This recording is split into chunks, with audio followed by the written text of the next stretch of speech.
Hello everyone, how are you? Very welcome to our channel online GS by Diwakar and this is Satyam Parmar. Friends, अपना ये जो session चल रहा है 10,000 plus question कराने का, जिसमें कि ज्योग्राफी के क्वेश्चन अपन डिस्कस कर रहे थे और उसका ये नेक्स्ट पार्ट है, जिसमें अभी अपन लोगों ने डिस्कशन कर लिया है टीजीटी एंड पीजीटी के 2023 से लेकर के 2000 तक के जितने भी पेपर हुए हैं उन सभी का यहाँ पे सॉल्व देख लिया है। ये सभी पेपर आप लोगों को मिलेंगे कहाँ पे? जो आपका दूसरा चैनल है स्टडी PYQ। ठीक है, ये जो आपका चैनल है स्टडी PYQ, यहाँ पे आपको कंप्लीट सीरीज मिल जाएगी इन सभी क्वेश्चंस की। डिटेल में सॉल्व है, वहां पे आप जा करके इसको देख सकते हैं। और अभी फिलहाल में जो डिस्कशन चल रहा है, ये जो यूजीसी नेट के पेपर हुए हैं उन सभी का यहाँ पे सॉल्व देख रहे हैं। 2023 से लेकर के 2005 तक के यहाँ पे पेपर का सॉल्व कराया जाएगा।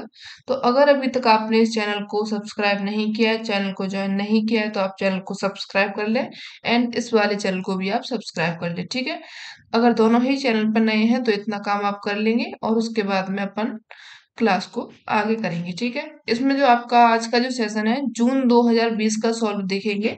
इससे पहले 2019 के जो भी पेपर हुए थे दिसंबर एंड जून में, उन सभी का अपन लोगों ने डिस्कशन देख लिया है। ठीक है, अगर आप कंप्लीट बैच चाहते हैं जिसमें कि आप नेट सेट एंड जो आपके आरपीएससी असिस्टेंट प्रोफेसर हैं, जितने भी एग्जाम्स होते हैं ज्योग्राफी से संबंधित, उन सभी के लिए अगर आपको कंप्लीट बैच चाहिए तो आप इस नंबर पर व्हाट्सअप कर सकते हैं।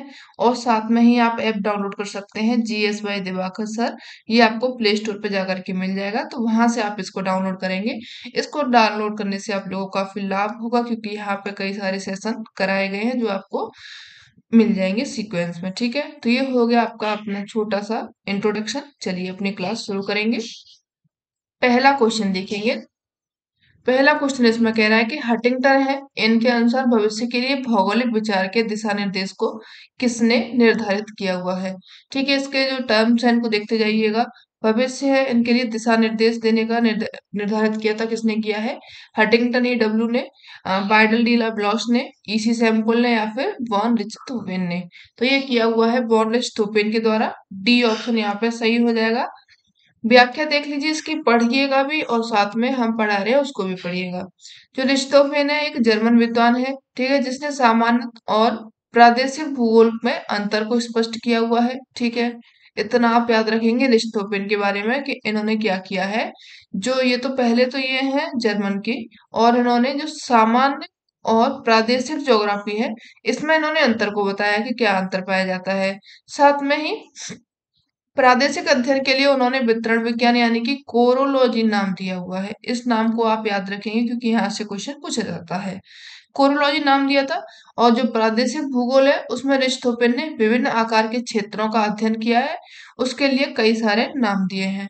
हटिंगटन है, हटिंगटन के अनुसार रिश्तोपेन को भविष्य के लिए भौगोलिक विचार के दिशा निर्देश को निर्धारित किया गया है। ये किसने कहा है?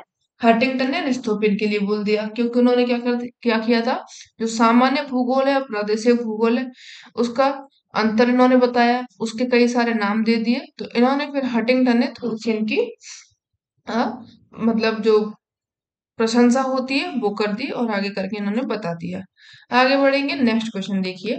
जीआईएस है, जीआईएस में वेक्टर डेटा जो मॉडल्स हैं उनके लिए निम्नलिखित में से कौन सा कथन सही है पूछा गया है। तो पढ़ लीजिए इनके कथनों को, क्या क्या कथन दिए गए हैं।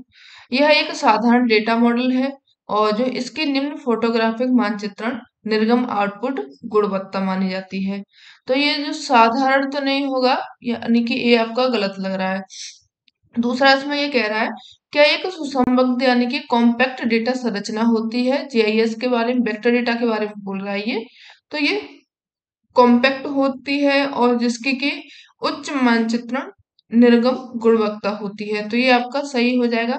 यह सरल डेटा होता है, सरल नहीं होता, इसकी प्रौद्योगिकी है उसका उपयोग इसमें किया जाता है। तो ये भी आपका गलत हो जाएगा।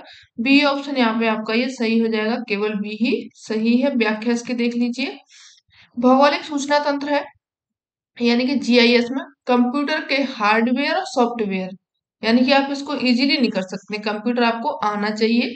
कंप्यूटर के हार्डवेयर और सॉफ्टवेयर के माध्यम से भौगोलिक सूचनाओं को एकत्रित करके उनका विश्लेषण किया जाता है। फिर उसके बाद में जो जीआईएस है उसके वेक्टर डेटा मॉडल्स एक कैसी है, सुसंबद्ध यानी कि कॉम्पैक्ट डेटा संरचना है जिसकी कि उच्च मानचित्रण निर्गम गुणवत्ता होती है। नेक्स्ट क्वेश्चन देखिए, आगे दिया गया है कि जो जीवन निर्वाह खेती है उसके कार्य में संलग्न देशों की विशेषताओं को निम्नलिखित तथ्य पर शामिल करना है। जीवन निर्वाह के लिए किया गया है, यानी कि उनमें इतना ज्यादा स्पेस नहीं है कि वो व्यापार के लिए कर ले, वो सिर्फ अपने जीवन यापन हो जाए इतना वो खेती कर रहे हैं। तो उसमें क्या हो सकता है, विकासशील अर्थव्यवस्था हो सकती है, ठीक है, यहाँ पे विकासशील तो हो सकती है। जनसंख्या का उच्च घनत्व यहाँ पे बोल रहा है, ठीक है, उच्च घनत्व होगा तभी वहां पे क्या होगा, जो जीवन निर्वाह है उसके लिए खेती करेगा, ना कि व्यापार के लिए। प्रौद्योगिकी का न्यून स्तर होता है, ये भी ठीक कहा गया है।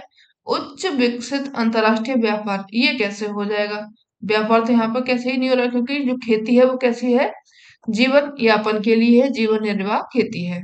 तो ए बी सी आपका यहाँ पे ये सही हो जाएगा, डी ऑप्शन करेक्ट हो जाएगा।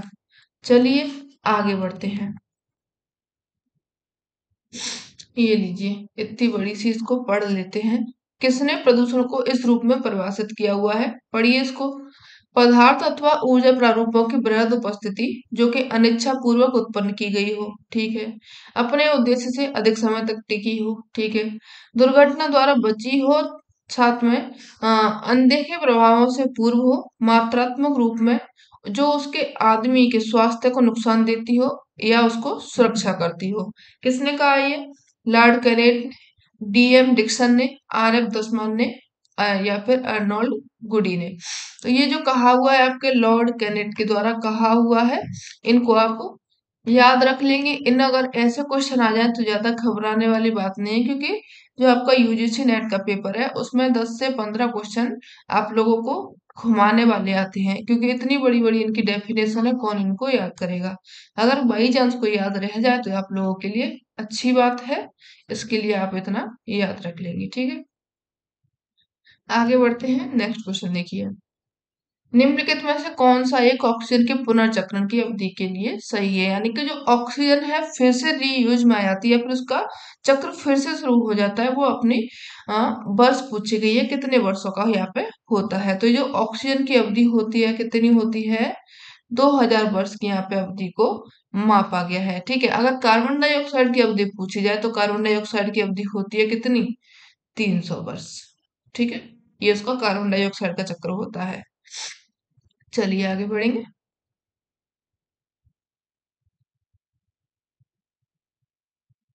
निम्नलिखित में से कौन सा एक ग्रीक भूगोल है उसके विकास में योगदान का सही क्रम पूछा गया है।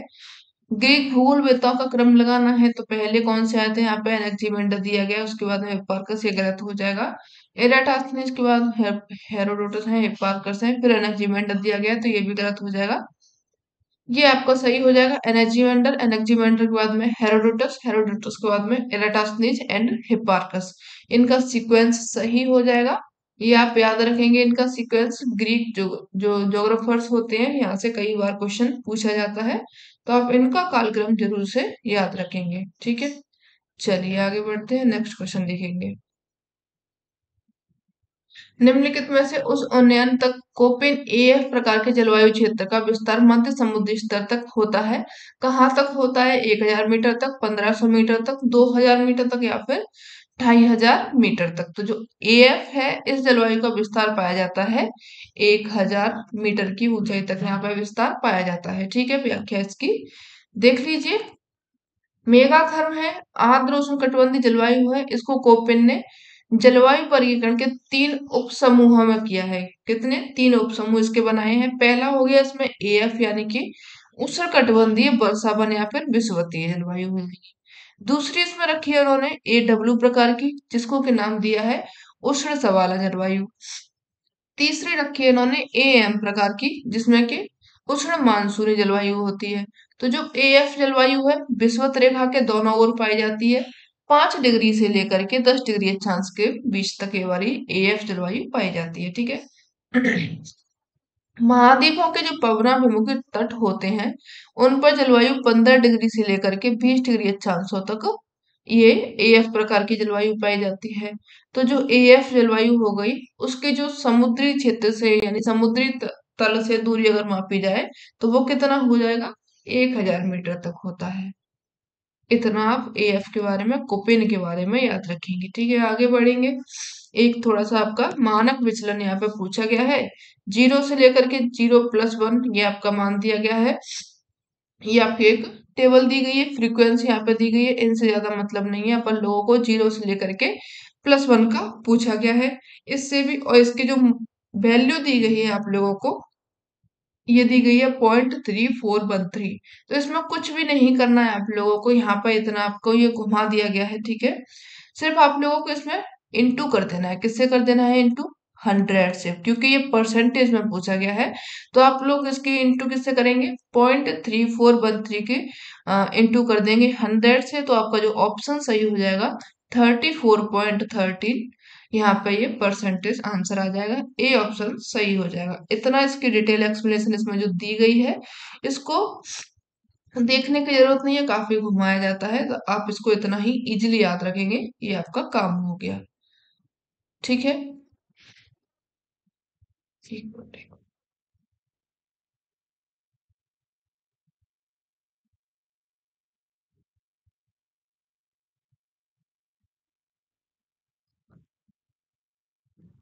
आपका नेक्स्ट क्वेश्चन दिया गया है, सूची 1 है, सूची 2, इनको मिलाना है।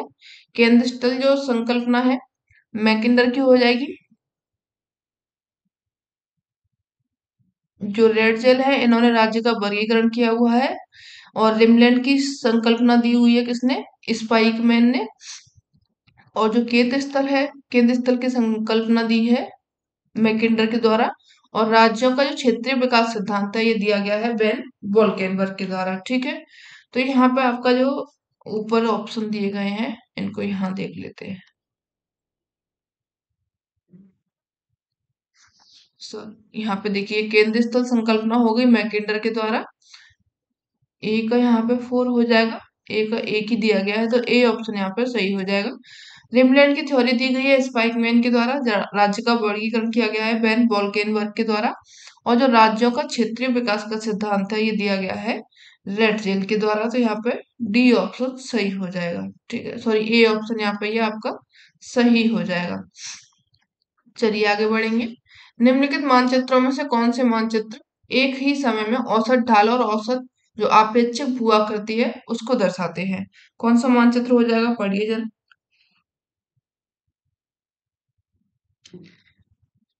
ट्रैकोग्राफिक मानचित्र हो जाएगा, क्षेत्रफल मापी, उच्चतादर्शी या आकृति कारक। तो यहाँ पे किसको दर्शा रहा है? ये समय में औसत ढाल और आपेक्षिक भू आकृति को यहाँ पे ये दर्शा रहा है। तो ये कौन सा हो जाएगा आपका? ट्रैकोग्राफिक मानचित्र हो जाएगा। ए ऑप्शन इसमें सही हो जाएगा। व्याख्या इसकी पढ़ेंगे। जो ट्रैकोग्राफिक मानचित्र है, एक एक ही समय में जो औसत ढाल होती है और आपेक्षिक भू आकृति होती है, उसको ये दर्शा देता है। आकृति कारक मानचित्र में स्थलाकृति लक्षणों में मिलते जुलते प्रतीत होते हैं। मानचित्र में जो दृश्य भूमि है उसको प्रदर्शन यहाँ पे किया जाता है। क्षेत्रफल मापी होता है मानचित्र के द्वारा किसी भी आकार के समतल यानी कि द्विविमीय क्षेत्र का क्षेत्रफल मापा जा सकता है। उच्चतादर्शी जो मानचित्र होता है, उसमें क्या होता है, जो मानचित्र है उसके आधार तल से ऊपर या फिर नीचे की ओर में स्थित विभिन्न ऊंचाइयों वाले भाग जो होते हैं, उनका परसेंटेज क्षेत्रफल यहाँ पर दिखाया जाता है। ठीक है, ये किस में दिखाया जाता है? उच्चतादर्शी वक्र में। और जो आपका ट्रैकोग्राफ है, इसमें दिखाया जाता है औसत ढाल एवं जो भी भू आकृति होती है उसकी, उसको दिखाया जाता है। एक ही समय में यहाँ पर दर्शाया जाता है। आगे बढ़ते हैं, नेक्स्ट क्वेश्चन देखेंगे। वैश्वीकरण है, वैश्वीकरण भारत के विकसित जो अविकसित है राज्यों के बीच में असमानता को बढ़ाने के परिणत हुआ है। दूसरा इसमें कह रहा है कि जो संगठित क्षेत्र है, संगठित क्षेत्र जो शुद्ध घरेलू उत्पाद है उसका 83% प्रदान करता है, लेकिन कार्य क्षमता का 93% रोजगार प्रदान करता है। तो ये तो कैसे भी ठीक नहीं है, क्योंकि आगे डेटा देखेंगे अपन लोग। ए ऑप्शन यहाँ पे सही हो जाएगा, इस हिसाब से आपका सी सही हो गया। पढ़ लीजिए इसकी व्याख्या। वैश्वीकरण है भारत के विकसित एवं अविकसित राज्यों के बीच में असमानता को बढ़ाने में परिणत हुआ है। ठीक है, अभी का दिन इसको सही कहा गया है। 2018 में 50% भारतीय जो आबादी थी उसका जो श्रम बल थे प्रतिभागी रहे थे, कितने रहे थे 50%। वहां पे कितना दिया गया है 83 दिया गया है। और इनमें से 81 को अर्थव्यवस्था के अनौपचारिक क्षेत्र में रोजगार हासिल करना था, जो कि तर्क गलत दिया गया है, तो इसको आप तो गलत कर लेंगे। ठीक है, आगे बढ़िए, नेक्स्ट क्वेश्चन देखेंगे। निम्नलिखित में से कौन से कथन है जो कि सुधारोत्तर काल पोस्ट रिफॉर्म पीरियड के कृषि वृद्धि की मंदी के बारे में सही पूछा गया है? देख लेते हैं कौन से हो जाएंगे। कृषि वृद्धि में मंदी, ठीक है, इसके बारे में पूछा गया है ये। कृषि में सर्वाधिक और सामान्य निवेश में मंदी, खेत का घटना यानी कि खेत का जो आकार होता है उसका घटना, नई प्रौद्योगिकी के विकास की विफलता, या फिर क्रमिक भूमि सुधार। भूमि सुधार होगा तो मंदी कहाँ से आएगी? ठीक है, इसको आप हटा देंगे, इन तीनों को लगा देंगे तो आपका ऑप्शन सही हो जाएगा, डी ऑप्शन सही हो जाएगा। ठीक है, आगे बढ़िए। स्थानिक अर्थव्यवस्था के क्रम विकास के 4 चरणों को निरूपण किसने किया है? किस किसने किया है देख लीजिए। जॉन फ्रीडमैन ने, कार्ल मार्क्स ने, रोनाल्ड एफ एबलर ने, या फिर अगस्त लॉस ने। तो ये किया हुआ है किसने? जो विकास है उनके 4 चरण का निरूपण जॉन फ्रीडमैन ने किया हुआ है, या फिर फ्राइडमैन ने किया है। ठीक है, ए ऑप्शन आपका सही हो जाएगा। ए ऑप्शन यहाँ पे आपका सही हो जाएगा। स्थानिक अर्थव्यवस्था के क्रम विकास के 4 चरण है, इनका निरूपण किया हुआ है जॉन फ्रीडमैन ने। फ्रीडमैन जो है अमेरिका के अर्थशास्त्री थे। ठीक है, इनका ये रखना याद कि ये कहाँ के थे, अमेरिका के थे। मौद्रिक नीति, कराधान, निजीकरण और नियंत्रण से संबंधित उनके विचारों ने सरकारी नीतियों को प्रभावित किया। इनकी प्रमुख पुस्तकें भी रही थी, इनको भी आप जानेंगे। A theory of consumption function and पूंजीवाद और स्वतंत्रता, ये इनकी 2 पुस्तकें रही थी, काफी फेमस पुस्तकें हैं, इनको भी आप याद रखेंगे। आगे बढ़िए, नेक्स्ट क्वेश्चन देखेंगे। निम्नलिखित में से किस भूगोलवेत्ता ने सामान्य वर्षज भूगोल के द्विभाजन की स्थापना आधारशिला रखी है? किसने रखी है? जो डिक्टोनॉमी का जनक है किसको कहा जाता है? ये बर्नहार्ड बारेनियस है। सी डी ऑप्शन आपका ये सही हो जाएगा। 17वीं शताब्दी थी, उसमें ये महान जर्मन भूगोलवेत्ता रहे थे। उनकी प्रमुख रचना रही थी सामान्य भूगोल वर्सेस विशिष्ट भूगोल। इसमें द्विभाजन की स्थापना की आधारशिला रखी हुई थी बर्नहार्ड बारेनियस ने। ठीक है, ये पहले विद्वान थे जिसने क्रमबद्ध भूगोल एवं प्रादेशिक भूगोल की द्वैतता की आधारशिला रखी थी, और इन्हें ही क्रमबद्ध भूगोल का जनक माना जाता है। ये भी आप किसके बारे में याद रखेंगे? बर्नहार्ड बारेनियस के बारे में याद रखेंगे। ठीक है, नेक्स्ट क्वेश्चन देखेंगे। उत्तरवर्ती वैश्वीकरण काल के अंतर्राष्ट्रीय व्यापार के विषय में क्या सही नहीं पूछा गया है? तो इसने विश्व अर्थव्यवस्था के स्थानिक समाकलन को प्रोत्साहित किया है। ठीक है, ये किया हुआ है इसने। व्यापार के सरलीकरण में डिजिटल तकनीक की भूमिका अधिक महत्वपूर्ण बन गई है, बिल्कुल सही कह रहा है। यहाँ पे अभी क्या चल रहा है? डिजिटल अपना टाइम चल रहा है, तो यहाँ पे तकनीकी काफी ज्यादा देखने को मिल रही है। क्षेत्रीय तुलनात्मक लाभ पतन की ओर में है, पतन कहाँ से हो जाएगा जब वृद्धि हो रही है यहाँ पे? तो यही आपका गड़बड़ लग रहा है, तो सी ऑप्शन इसको गलत में लगा लेंगे। फोर्थ ऑप्शन पढ़ेंगे। किसी देश की अंतर्राष्ट्रीय व्यापार व अर्थव्यवस्था में प्रतिस्पर्धा करने की योग्यता परिवहन प्रणाली के साथ साथ व्यापार के सरलीकरण रूपरेखा पर अत्यधिक निर्भर करती है। तो ये इसने बिल्कुल सही बात कही है, तो डी भी आपका सही हो जाएगा। सही नहीं पूछा गया है तो आपका जो सी ऑप्शन है ये सही हो जाएगा, बाकी के ए बी एंड डी तीनों के तीनों सही हो जाएगी। ठीक है, तो बोल रहा है। आगे बढ़ेंगे, नेक्स्ट क्वेश्चन देखिए। जो समुद्री सतह है उसके नजदीक दबाव में वृद्धि के कारण सतह से गहराई की ओर में घनत्व भी बढ़ता जाता है। ठीक है, आगे कहा गया इसमें कि यदि हल्का जो सतह जो होती है हवाओं द्वारा दूर ले जाया जाता है, सघन उप सतह उस पर ऊर्ध्वगामी होता है। उनमें से कथन पूछा गया है कौन सा सही हो जाएगा? एक और दो दोनों सही है, एक और दो दोनों गलत है। तो जो समुद्री सतह होती है उसके नजदीक में दबाव में वृद्धि के कारण जो सतह है उसकी गहराई में घनत्व बढ़ता है, बिल्कुल सही कहा गया है, घनत्व उसमें बढ़ जाता है। और जो हवाएं हैं दूर ले जाती हैं, सघन उप सतह होती है, ऊर्ध्वगामी होता है, तो ये भी आपका सही कहा गया है, एक और दो दोनों ही सही हो जाएंगे। ठीक है, आगे बढ़ते हैं, नेक्स्ट देखेंगे। थर्मल इंफ्रारेड की रिमोट सेंसिंग में रेडियोमीटर्स द्वारा संवेदन यानी कि सेंस किया जाता है। ठीक है, आगे कह रहा है इसमें कि जो थर्मल इंफ्रारेड है, ना तो मानव आंखों के द्वारा देखी जा सकती है और ना ही उनकी फोटोग्राफी की जा सकती है। इसलिए उनको क्या किया जाता है, संवेदन यानी कि सेंस किया जाता है। ये आपका जो ए और आर दोनों सही हो जाएगा और साथ में व्याख्या भी ये सही कर रहा है। ऑप्शन आपका ए सही हो जाएगा। चलिए आगे बढ़ेंगे।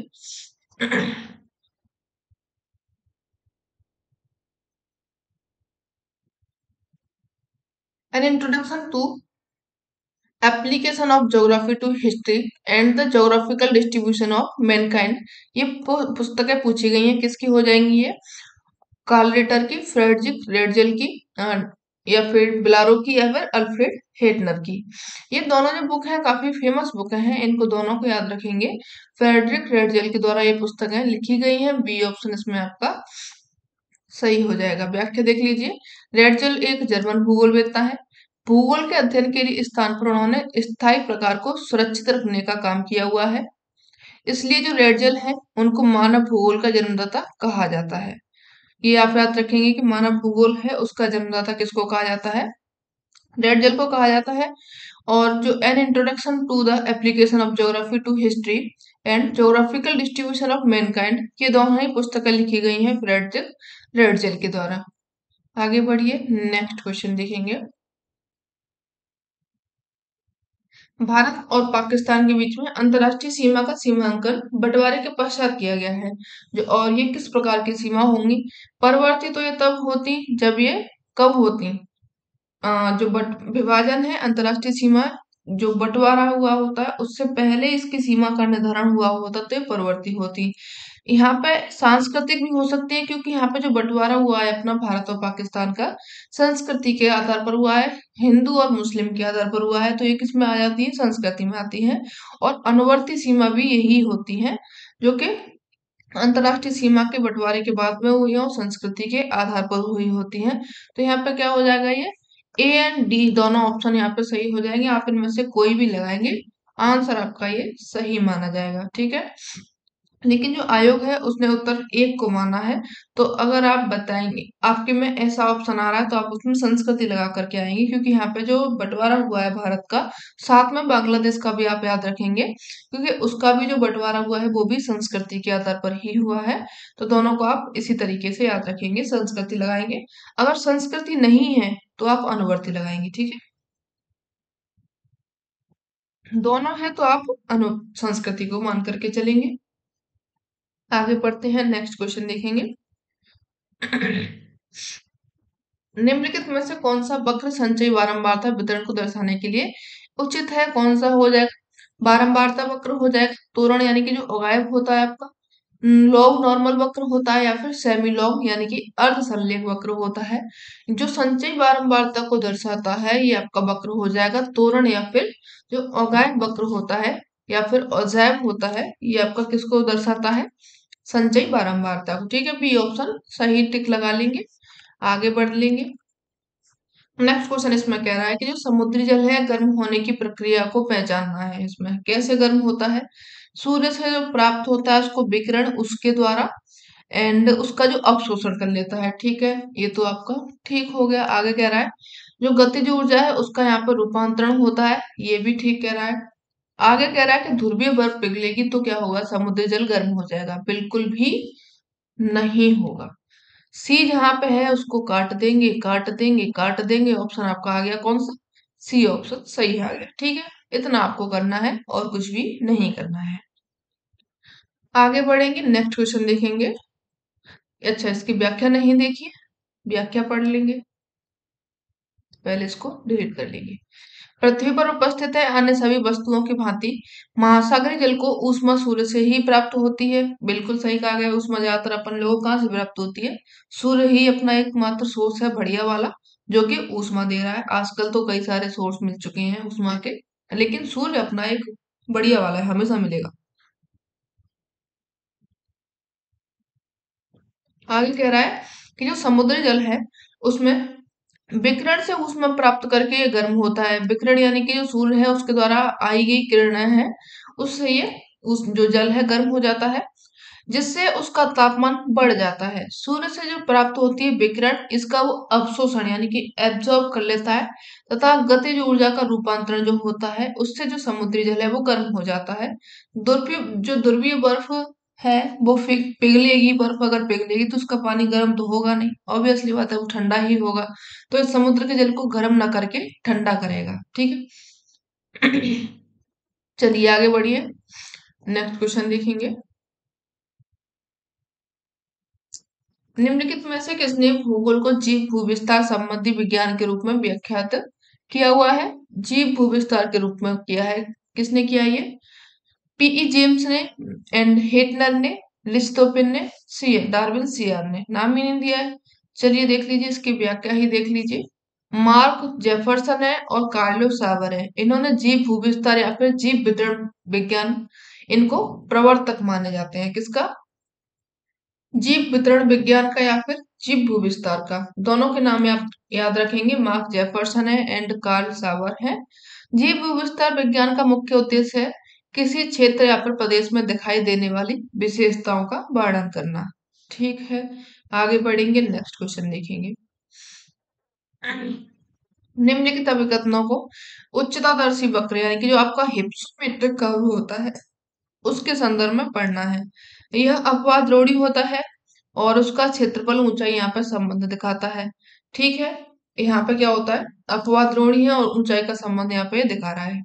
यह एक उत्तल वक्र होता है यानी कि कन्वेंस जो कॉनकेव कर्व होता है, और अधिकांश अपवाद क्षेत्र अपेक्षाकृत निम्न ऊंचाई पर होता है। नहीं, निम्न ऊंचाई यहाँ पे नहीं होती है, उच्चतम माना जाता है इसको, इसलिए इसका नाम ही उच्चतादर्शी वक्र है। तो इतना आप सोच के चलेंगे, बी गलत हो जाएगा। यह एक अवतल वक्र है। भूस्खलन, मृदा सर्पण आदि जैसी विशेष जो पहाड़ी है, ढाल प्रक्रिया है, उनकी विशेषताओं द्वारा इसकी पहचान की जाती है। बिल्कुल ही गलत दिया गया है, टोटली गलत दिया गया है।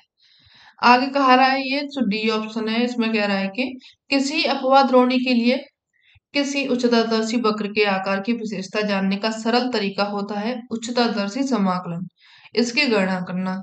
ठीक है, अपवाद द्रोणी का कहा गया है ना, ये तो अपवाद द्रोणी के लिए आपका बेस्ट होता है उच्चतादर्शी वक्र। ठीक है, डी ऑप्शन सही हो जाएगा। ए एंड डी यहाँ पे आपका सही हो जाएगा, टिक लगा लेंगे, सी ऑप्शन को करेक्ट कर लेंगे।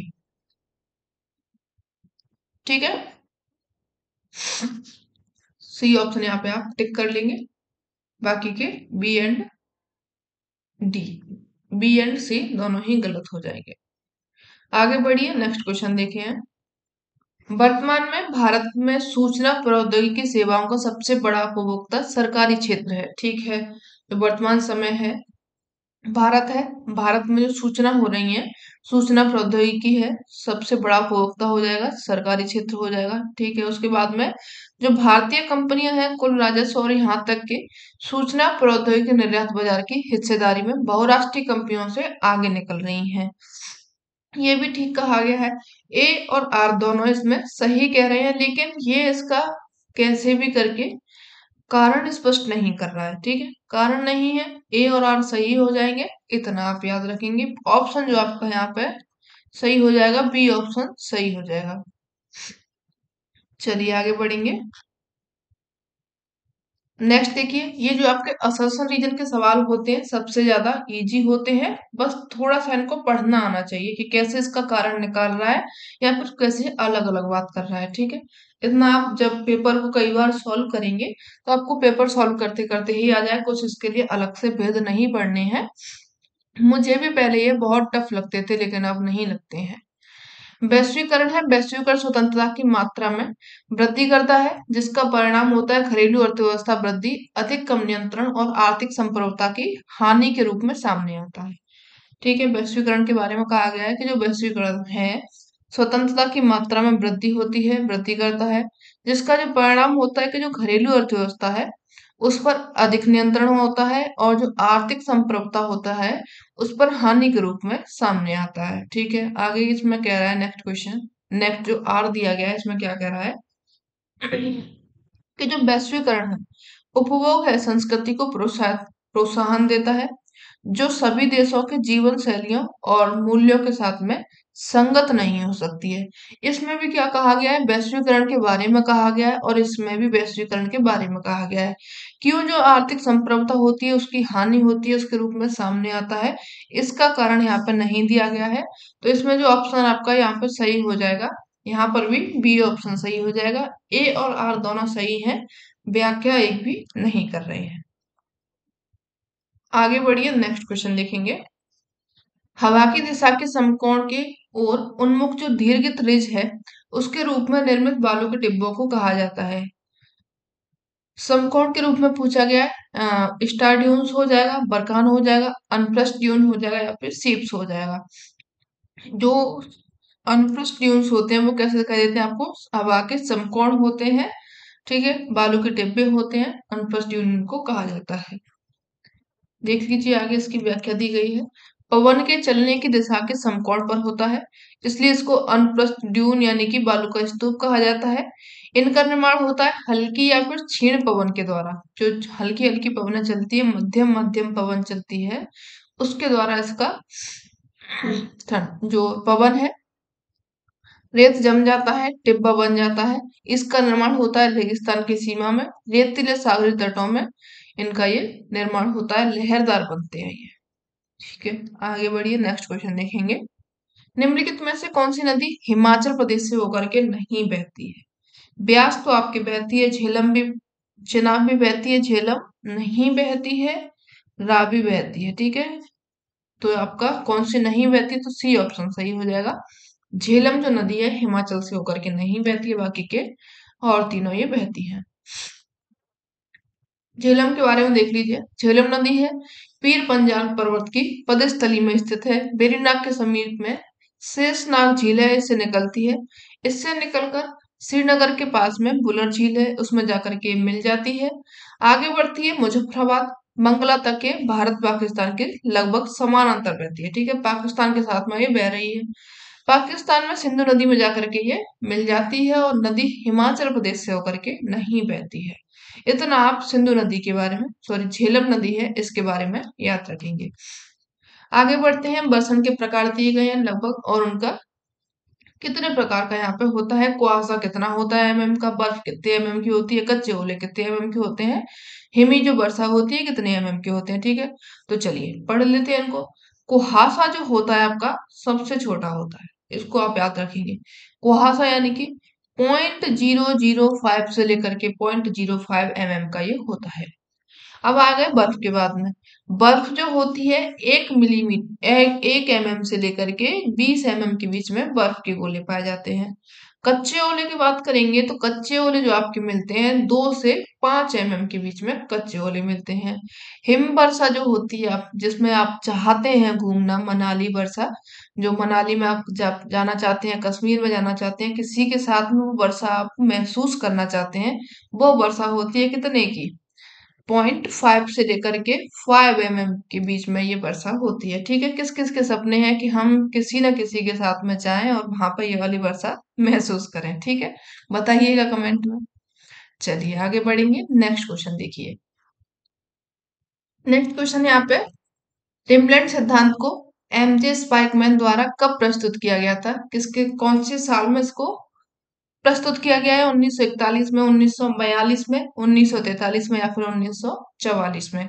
जो रिमलैंड सिद्धांत है ये आया था अपना 1942 में। ठीक है, स्पाइकमैन के द्वारा ये दिया गया था। बी ऑप्शन सही हो जाएगा। व्याख्या इसकी पढ़ लीजिए, देखते हैं क्या दिया गया व्याख्या। मैकिंडर है, मैकिंडर की डेमोक्रेटिक आइडियल्स एंड रियलिटी को 1919 में प्रकाशित किया गया था। ये किसकी बात कर रहा है? मैकिंडर की। ठीक है, क्योंकि इन्हीं के बाद में रिमलैंड ने, यानी कि जो स्पाइकमैन है, इन्होंने अपनी थ्योरी दी थी रिमलैंड। ठीक है, 1919 में उन्होंने इसका प्रकाशन किया।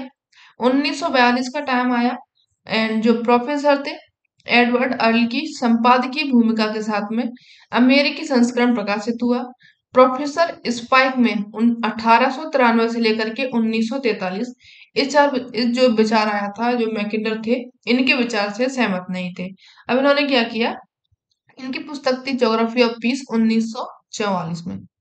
मैकिंडर के विचारों की विस्तृत यहाँ पर समीक्षा करी उन्होंने, और उद्देश्य लिखी गई थी पुस्तक 1944 में स्पाइकमैन की मृत्यु के बाद में छपी है और आयोग ने जो इसका उत्तर माना है 1920 माना है, लेकिन आप जो सही जवाब है 1944 लेकर के चलेंगे, क्योंकि जो इनकी जो पुस्तक है स्पाइकमैन की ये काफी बाद में छपी हुई है 1944 में। ठीक है, इसमें कभी कभार ऑप्शन दे दिया जाता है कि 1942 है या फिर 1944 है, लेकिन ज्यादातर होकर चलेगा आप कौन सा मान के चलेंगे 1944। लेकिन अगर दोनों दे रहा है तो वो आप 1942 टिक करे आएंगे और आप इस वाले क्वेश्चन को उठा करके दे दीजिएगा कि यहाँ पे देखिए आप लोगों ने क्या किया है और हम किसको सही माने। ठीक है, आगे बढ़िए, नेक्स्ट क्वेश्चन देखेंगे। इनमें से कौन संघीय राज्य का प्रारूप नहीं है? मध्यमार्गी एंड अध्रोपित, सामाजिक एवं केंद्रीकृत। संघीय राज्य का प्रारूप नहीं से पूछा गया तो यहाँ पे कौन सा हो जाएगा? सामाजिक हो जाएगा, कंपोजिट हो जाएगा। ये क्या है? संघीय राज्य का प्रारूप नहीं होता है।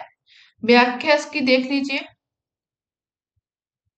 संघात्मक शासन के अंतर्गत जहां पर राज्य के विस्तार में जनसंख्या में भिन्नता होती है वहां उसके स्वरूप में भी विविधता पाई जाती है। ये कोई बड़ी बात नहीं है, हमें हमेशा विविधता मिलेगी, विविधता ही जीवन का रूप होता है। प्रत्येक संघात्मक राज्य अपनी राजनीतिक भौगोलिक परिस्थितियों से दृष्टिगत रखते हुए प्रशासन को समायोजित करता है। ब्लिच महोदय है, इन्होंने संज्ञात्मक राज्यों का 4 प्रकार में बताए हुए हैं। कौन सा होता है? आपसी लाभ पर आधारित, समन्वय पर यानी कि समझौता पर आधारित, केंद्रीकृत एवं आरोपित। ये 4 इन्होंने प्रारूप बताए हुए हैं, तो इनको भी आप याद रखेंगे, जिसमें कि आपका सामाजिक नहीं होगा। आगे बढ़िए, नेक्स्ट क्वेश्चन देखेंगे। निम्नलिखित अक्षांशों में से कौन एक उत्तरी गोलार्ध में ऊष्मा बजट में न अधिकता और न ही कमी होती है? कौन सा ये आपका अक्षांश हो जाएगा? पूछा गया है जहाँ पे कि ऊर्जा ना तो ज्यादा होती है और ना ही ज्यादा कम होती है, तो आप बीच का लेकर के चलेंगे। और 30 डिग्री जो उत्तरी अक्षांश है इसमें ना तो ऊष्मा ज्यादा रहेगा ना ही कम रहेगा, हमेशा यहाँ पे कैसा रहेगा? एक जैसा रहेगा। आप लोगों को जाना हो तो घूम ही आइएगा। ठीक है, चलिए आगे बढ़ेंगे, नेक्स्ट देखेंगे।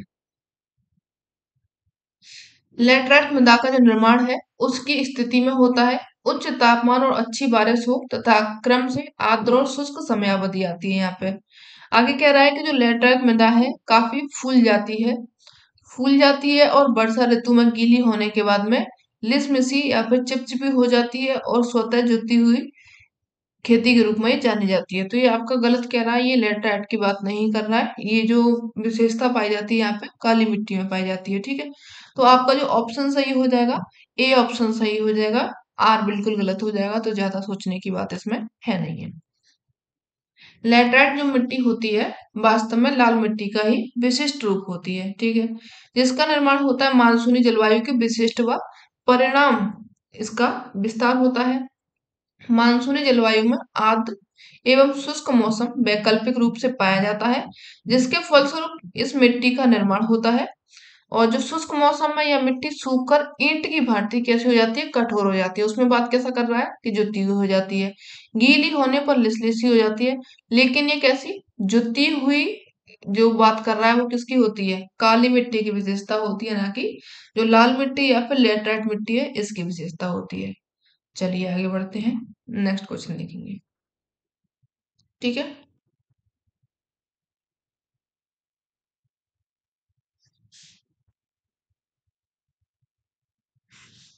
आपका नेक्स्ट क्वेश्चन है यहाँ पे सामाजिक और स्वास्थ्य संबंधी विशेष जो विषय हैं घरेलू राजनीतिक और सुरक्षा मामले, अंतर्राष्ट्रीय कूटनीति, राजनीतिक भूगोल में एक नया रुझान है जिसको कहा जाता है क्या?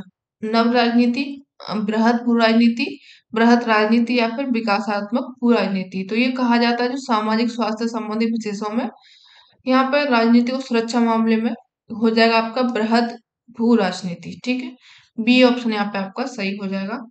आगे दिया गया नेक्स्ट क्वेश्चन देखेंगे कि किस ऊर्ध्वगामी क्रम व्यवस्था अनुसार निम्नलिखित प्रकार के बादल पाए जाते हैं। ठीक है, पहले आपका जो पाया जाएगा यहाँ पे स्टेटस क्लाउड पाया जाएगा। ठीक है, सी हो जाएगा, सी के बाद में आएगा आपका स्ट्रेटो क्यूमुलस और सी, उसके बी के बाद में आ जाएगा आपका ऑल्टो स्टेटस और उसके बाद में सिरस क्लाउड आएंगे। ठीक है, सबसे ऊपर पहुंच जाएंगे। तो यहाँ पे आपका जो ऑप्शन सही हो जाएगा C B A D, B option यहाँ पे सही हो जाएगा। ठीक है, व्याख्या देख लीजिए इसकी।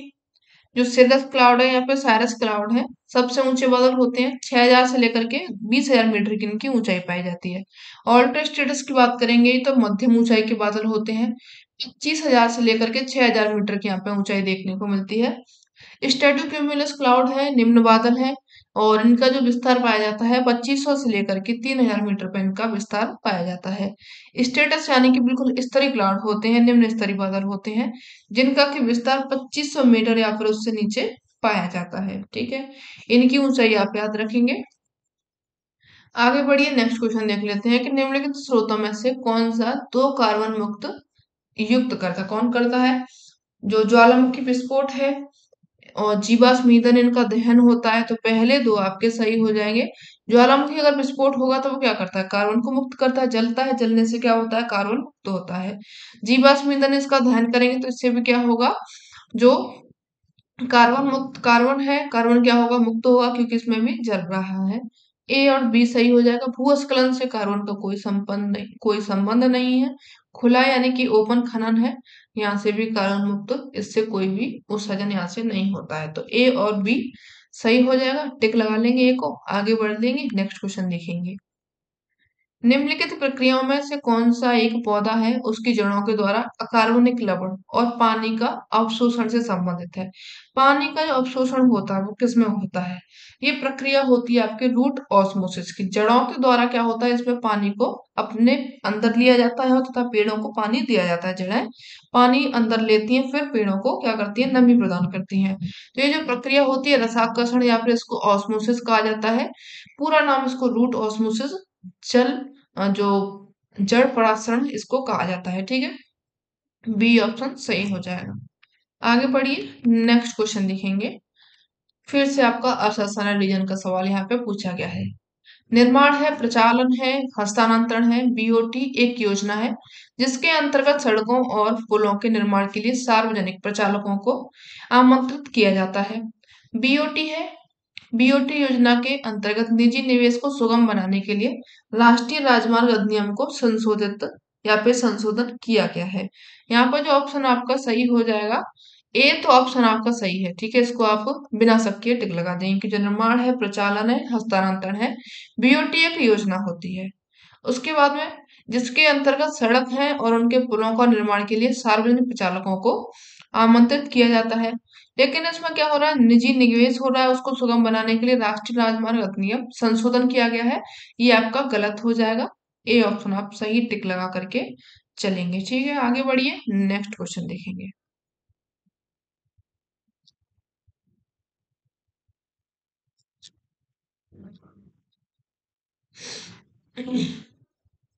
अंतर्राष्ट्रीय व्यापार में तीन पूर्ण स्पष्ट दौर हैं। दूसरा दौर जो उत्पादन के कारकों की गतिशीलता का सूचक रहा है, किस दौर के दौरान बना है? ये आपका कब पूछा गया है? 1950 से 1960 का टाइम रहा था, 60 से लेकर के 70, 18 तक का या फिर 90s का ये टाइम रहा है।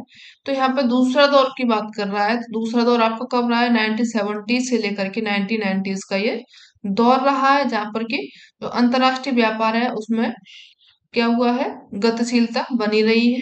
तो बी सी ऑप्शन यहाँ पे आपका ये सही हो जाएगा। ठीक है, आगे बढ़िए, नेक्स्ट क्वेश्चन देखेंगे।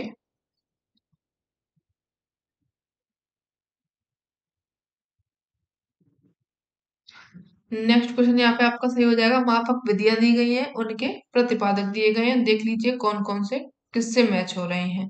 रैंक कोएफिशिएंट मेथड दिया गया है, ये किसके द्वारा दिया गया है? जो रैंक कोएफिशिएंट मेथड है ये कैंडोल के द्वारा दिया गया है। ठीक है, crop yield and concentration indices दिया गया है, ये किसके द्वारा है? जसवीर सिंह के द्वारा आपका ये दिया गया है, crop yield and concentration indices. ठीक है, आगे आपका दिया गया है यहाँ पे, एक मिनट, जो इंडेक्स ऑफ प्रोडक्टिविटी है, ये किसने, sorry, carrying capacity of land, ये इसके बारे में किसने दिया हुआ है? ये एलडी स्टैम्प के द्वारा दिया गया है। और जो आपका इंडेक्स ऑफ प्रोडक्टिविटी है ये दिया गया है मोहम्मद सफरी के द्वारा। ठीक है, तो यहाँ पे आपका जो ऑप्शन सही हो जाएगा, ए का यहाँ पे आप थर्ड लगा लेंगे, बी का यहाँ पे फर्स्ट लगा लेंगे, सी का यहाँ पे सेकंड हो रहा है, तो ए ऑप्शन यहाँ पे सही हो रहा है। वैसे तो आप अगर ए का थर्ड लगा लेंगे तो ये सारे ऑप्शन कट जाएंगे तो आपका आंसर निकल आएगा कि ए ऑप्शन हमारा सही हो जाएगा। ठीक है, आगे बढ़ेंगे, नेक्स्ट क्वेश्चन देख लीजिए।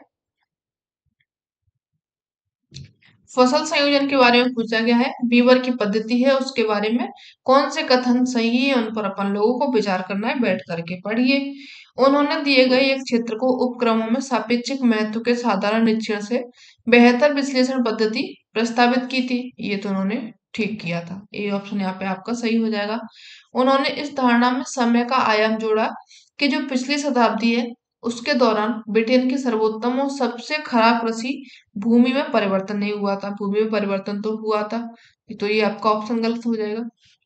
उन्होंने उन उपक्रमों की संख्या का पता लगाने का प्रयास किया जिन्होंने वास्तविक और सैद्धांतिक उपक्रमों के संयोजन में अंतर को न्यूनतम किया हुआ है। तो ये तो उन्होंने सही किया था। इन्होंने क्या बताया था, जो क्या प्रक्रम रहे थे जिसके कारण के जो उपक्रम है उनमें अंतर को न्यूनतम बनाया हुआ है, इसके उन्होंने कार्य देखे थे जो वास्तविक है एवं सैद्धांतिक है, उन उपक्रमों का उन्होंने पता लगाया था। सी ऑप्शन यहाँ पर सही हो जाएगा। उन्होंने उपज के एक मापन को अपनाया जिसको अच्छे प्रबंधन के अंतर्गत 1 एकड़ उसके औसत अच्छे कृषि खेत के संभाव्य उत्पादन के रूप में परिभाषित किया था। ऐसा उन्होंने कुछ भी नहीं किया था। ए और सी यहाँ पे आपका सही हो जाएगा, बाकी के सभी गलत हो जाएंगे। ठीक है, डी ऑप्शन यहाँ पे सही हो जाएगा।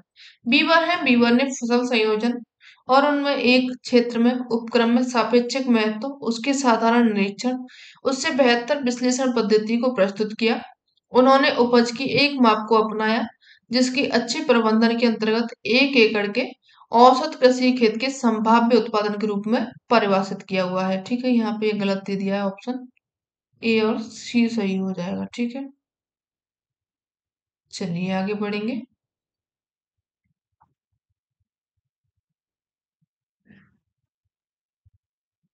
ए और डी सही होगा, ना कि सी सही होगा। ठीक है,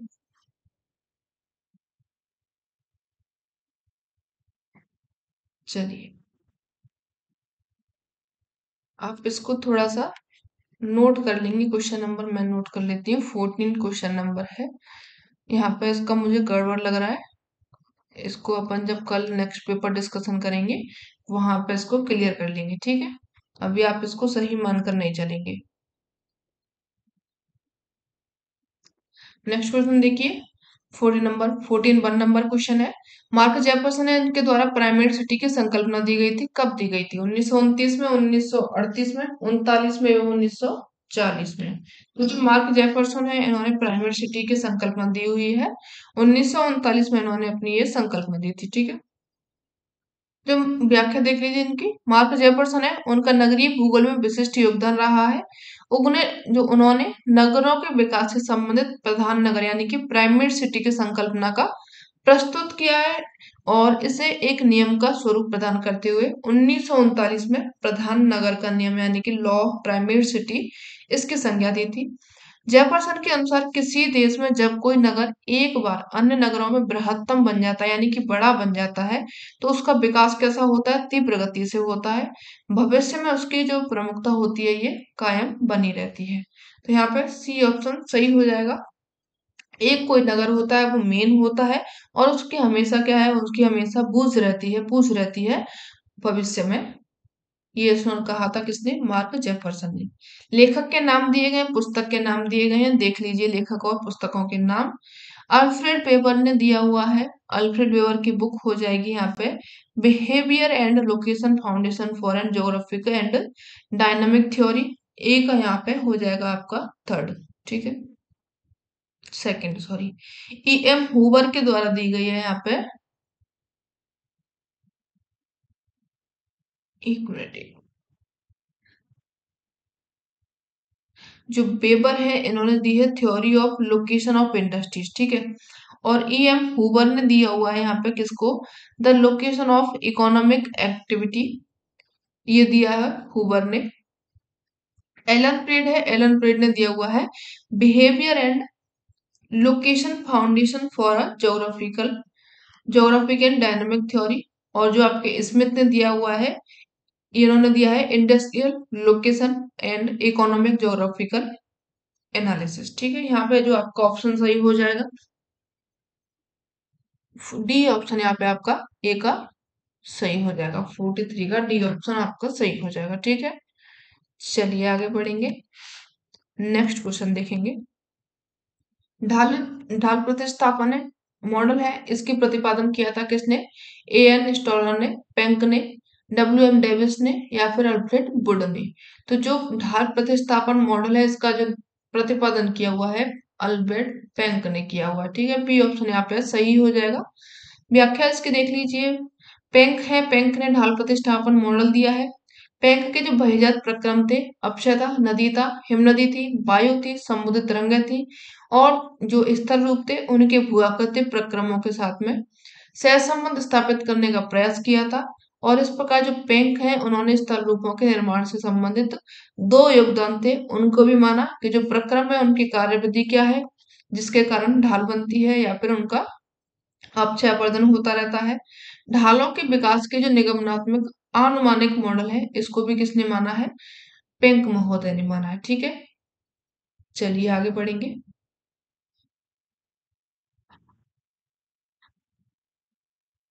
भूआकृति के चारों ओर स्थित जो प्राचीन दृढ़ भूखंड है उसको कोवन ने किस नाम से दिया हुआ था? क्रेटोजन है, पर्वतजन है, प्राइमरम्प है, एंडम्प है। तो ये आपका सेम क्वेश्चन जो दिसंबर 2019 का अपन लोगों ने पेपर डिस्कशन किया था उसमें भी पूछा गया था। ये क्या नाम हो जाएगा इसका? क्रेटोजन हो जाएगा। ठीक है, व्याख्या देख लीजिए इसकी। प्रसिद्ध जर्मन विद्वान रहे थे कोवर, इन्होंने बलित पर्वतों की उत्पत्ति से संबंधित व्याख्या दी थी। भूसन्नति सिद्धांत इन्होंने दिया था। कोवर थे, इन्होंने भूसन्नतियों के चारों ओर प्राचीन दृढ़ भूखंड थे जिन्होंने इन्होंने बताया कि क्रेटोजन इनको कहा जाता है, नाम दिया था इन्होंने। और जो कोवर महोदय है इन्होंने भूसन्नतियों को पर्वत का पालना कहा है। इसको भी आप याद रखेंगे। आगे बढ़िए, नेक्स्ट क्वेश्चन देखेंगे कि निम्नलिखित में से नोडल क्षेत्र है उसका उदाहरण कौन सा हो जाएगा? दामोदर घाटी क्षेत्र, राष्ट्रीय राजधानी क्षेत्र, पश्चिमी घाट क्षेत्र, ऊपरी गंगा यमुना दोआब, एवं इतने तो क्वेश्चन है, इतने ही तो ऑप्शन बनेंगे, और ऑप्शन कहाँ से लेके आऊंगी मैं भी क्या। चलिए, तो जो नोडल क्षेत्र है वो कौन सा हो जाएगा आपका? जो राष्ट्रीय राजधानी क्षेत्र हो जाएगा, ये नोडल क्षेत्र के अंतर्गत आ जाएगा। बी ऑप्शन यहाँ पे सही हो जाएगा। ये बात किसकी कर रहा है? जो दिल्ली एनसीआर है उसकी बात ये कर रहा है। दिल्ली को 1 फरवरी 1992 को नया नाम राष्ट्रीय राजधानी क्षेत्र एनसीआर का नाम दिया गया। ठीक है, प्रस्तावित प्रति चुंबकीय क्षेत्र है उत्तर प्रदेश के बरेली एवं कानपुर, मध्य प्रदेश के ग्वालियर, हरियाणा का हिसार एवं अंबाला, राजस्थान का कोटा, उत्तराखंड का देहरादून, पंजाब का पटियाला, इन नगर को यहाँ पर सम्मिलित किया गया है। चलिए आगे बढ़ेंगे, नेक्स्ट क्वेश्चन देखेंगे। सूची 1 को सूची 2 के साथ में अपन लोगों को सम्मिलित करनी है, इनके ऑप्शन तो रह गए ऊपर। चलिए कोई बात नहीं है, ऑप्शन देख लेते हैं।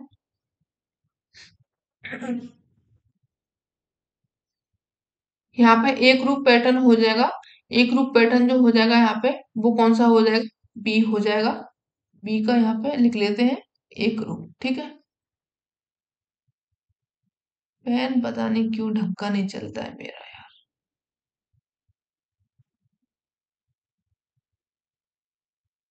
राइटिंग पर मत जाइए क्योंकि मेरी राइटिंग जो रियलिटी में है वो भी ऐसी ही है।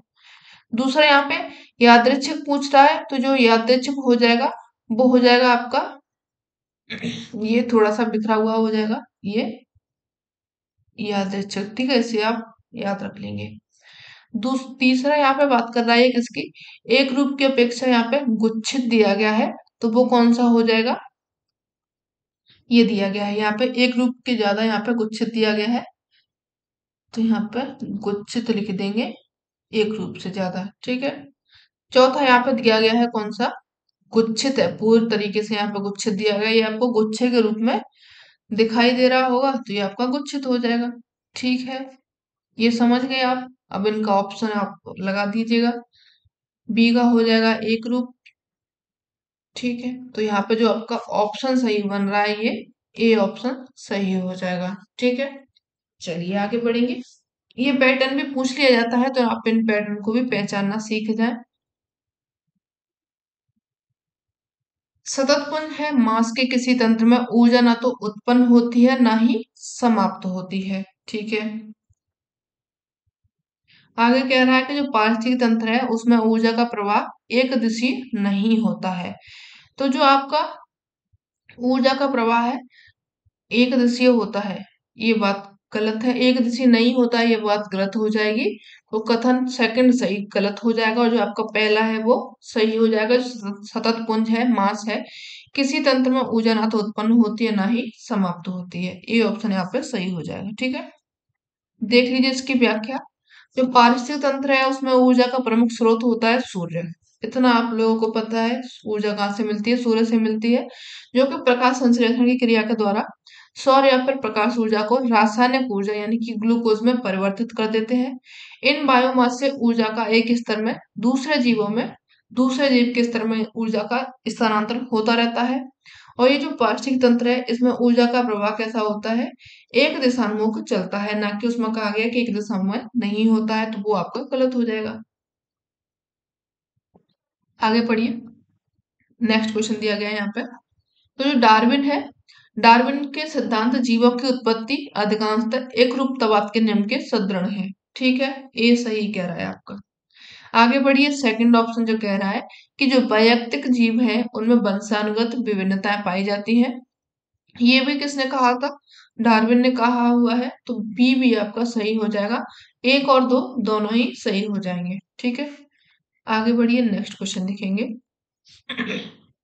एल्यूशन द्वीप है, ज्वालामुखी विस्फोट का स्थल होता है ये।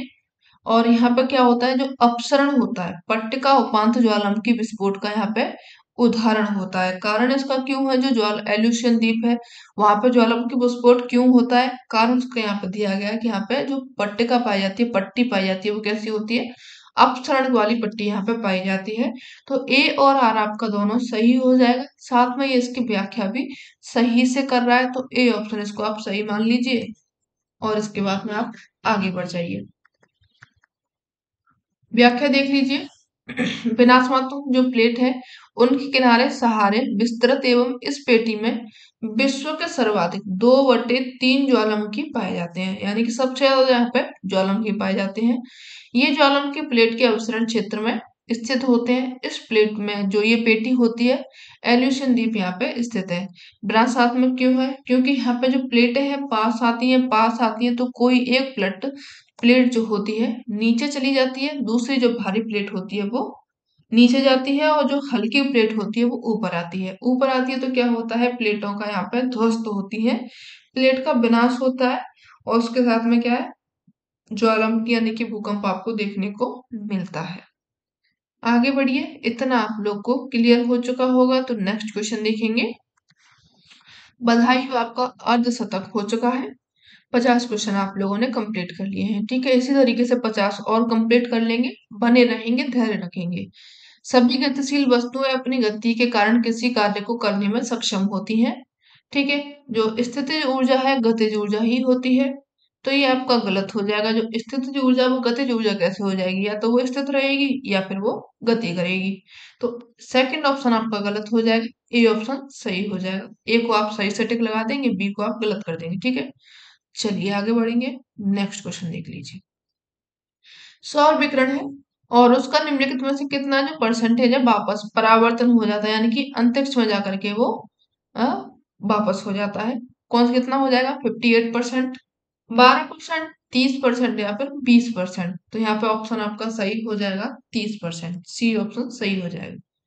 व्याख्या देख लीजिए कैसे कैसे इसका बंटवारा होता है। सूर्य से जो आपको ऊर्जा मिलती है विकिरण के द्वारा मिलती है, उसका कुछ भाग पृथ्वी को प्राप्त हो जाता है, क्योंकि जो वायुमंडल होता है उसके द्वारा प्रकीर्णन यानी कि फैलाव होता है, परावर्तन होता है, अवशोषण होता है। उसका कुछ भाग होता है जो कि शून्य में वापस कर दिया जाता है, जबकि कुछ भाग वायुमंडल में बिखर जाता है। सूर्य से जो विकिरण ऊर्जा होती है उसका 35% भाग होता है मौलिक रूप से शून्य के रूप में वापस हो जाता है, 35 गया। इनमें से 6% वायुमंडल में फैल जाता है, प्रकीर्णन हो जाता है। 27% जो होता है वायुमंडल में स्थित बादलों में परावर्तन के द्वारा, और जो 2% होता है पृथ्वी की सतह से परावर्तन के द्वारा ये शून्य में वापस चला जाता है। ठीक है, तो आपका यहाँ पे ये अब 35% वापस हो गया। चलिए, अब यहाँ पे लवणता पूछी गई है। जो समुद्री जल है उसमें लवण की जो जल है उसमें नमक की मात्रा कौन कौन सी कितने कितने परसेंट पाई जाती है, ठीक है। पढ़ लीजिए। जो सोडियम क्लोराइड होता है इसको आप सबसे ऊपर मान करके चलिए, सबसे ऊपर दिया है और इसको हमेशा सबसे ऊपर ही मान करके चलेंगे। तो जो सबसे ज्यादा किसकी मात्रा मिलती है समुद्र में, सोडियम क्लोराइड की, यानी कि 27.21% यहाँ पे इसकी मात्रा मिलेगी। उसके बाद में आपका आ जाएगा क्या, मैग्नीशियम क्लोराइड, ठीक है।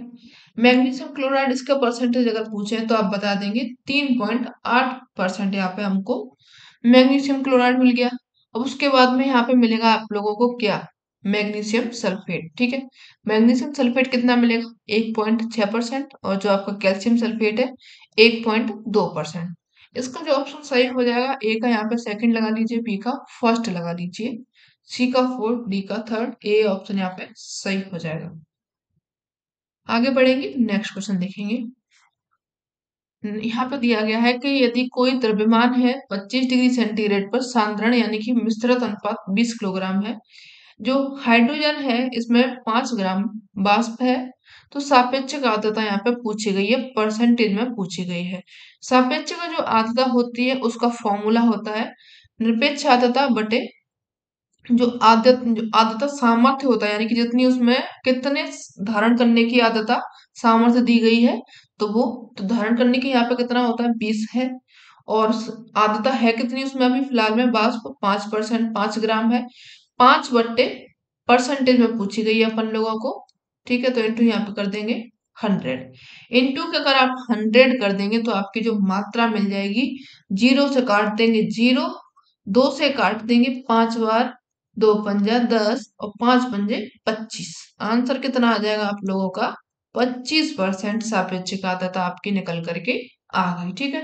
इजी क्वेश्चन है, इतना ही इसमें पूछा जाता है, मैथ ज्यादा नहीं आएगा, टीआई सोल्व नहीं करनी है यहाँ पे। चलिए, 53 हो गया, आगे बढ़िए। नेक्स्ट क्वेश्चन दिया गया है, वह विद्वान कौन था, अरब विद्वान के बारे में पूछा है जिसने कि जो टॉलमी की पुस्तक है उसमें सुधार कर दिया। इब्न बतूता है, इब्न खालदून है, अल मसूदी है, या फिर अल इदरसी है। डी ऑप्शन इसमें आपका सही हो जाएगा, अल इदरसी। इन्होंने क्या किया था, जो टॉलमी की पुस्तक है उसमें इन्होंने सुधार कर दिया। डी ऑप्शन लगा लेंगे टिक। व्याख्या देख लीजिए इसकी। अलियदर्शी है, इन्होंने टॉलमी की पुस्तक में सबसे महत्वपूर्ण बदलाव यानी कि टॉलमी के विश्व के मानचित्र रूपांतरण शंक्वाकार प्रक्षेप पर किया था। किस पर किया था, ये शंक्वाकार पर, ठीक है। और जो अलियदर्शी हैं इनके द्वारा तैयार किया गया विश्व मानचित्र भूगोल जगत के लिए उनकी विशिष्ट देन मानी जाती है। और इन्होंने उस समय के ज्ञात क्षेत्रों के लिए छोटे छोटे जो मानचित्र हैं उनका निर्माण करके एक मानचित्रावली यानी कि एक एटलस बना दी। किसने बनाई थी, ये अल इदरसी ने बनाई थी, ठीक है। इतना आप इनके बारे में याद रखेंगे। आगे बढ़ेंगे, नेक्स्ट क्वेश्चन देखिए। उत्पादन है इसका वैश्वीकरण व्यापार के वैश्वीकरण का सहवर्ती है, क्योंकि एक दूसरे के बिना में ये कार्य नहीं कर सकते हैं, ठीक है। तो आपका जो ए ऑप्शन है वो सही हो जाएगा। उत्पादन और वैश्वीकरण व्यापार के कैसे हो जाएंगे, वैश्वीकरण का सहवर्ती हो जाएगा, एक दूसरे के बिना में इनका व्यापार नहीं चलेगा, क्योंकि उत्पादन नहीं होगा तो व्यापार कैसे होगा, व्यापार नहीं होगा तो उत्पादन कैसे करेंगे, इतना आप याद रखेंगे। नेक्स्ट इसमें जो रीजन कह रहा है कि जो 1970 है उसमें दशक में जारी वैश्विक स्थल है समय है अपसरण की प्रक्रिया के कारण अंतर्राष्ट्रीय व्यापार का स्तर परिणाम व दक्षता में निरंतर वृद्धि हुई है। ये आपको कैसे देखने को मिल रहा है, क्योंकि उत्पादन बढ़ रहा है, उत्पादन बढ़ रहा है तो वैश्विक व्यापार भी बढ़ रहा है, और इसको ये कारण इसका सही दिया गया है, ठीक है। इसका ये ए का कारण यहाँ पे सही से स्पष्ट कर रहा है, तो आपका जो ऑप्शन सही हो जाएगा, ए ऑप्शन यहाँ पे सही से टिक लगाकर चलेंगे और साथ में क्या करेंगे, आगे बढ़ेंगे, ठीक है। 1 मिनट आप फ्रेंड्स थोड़ा सा वेट करेंगे।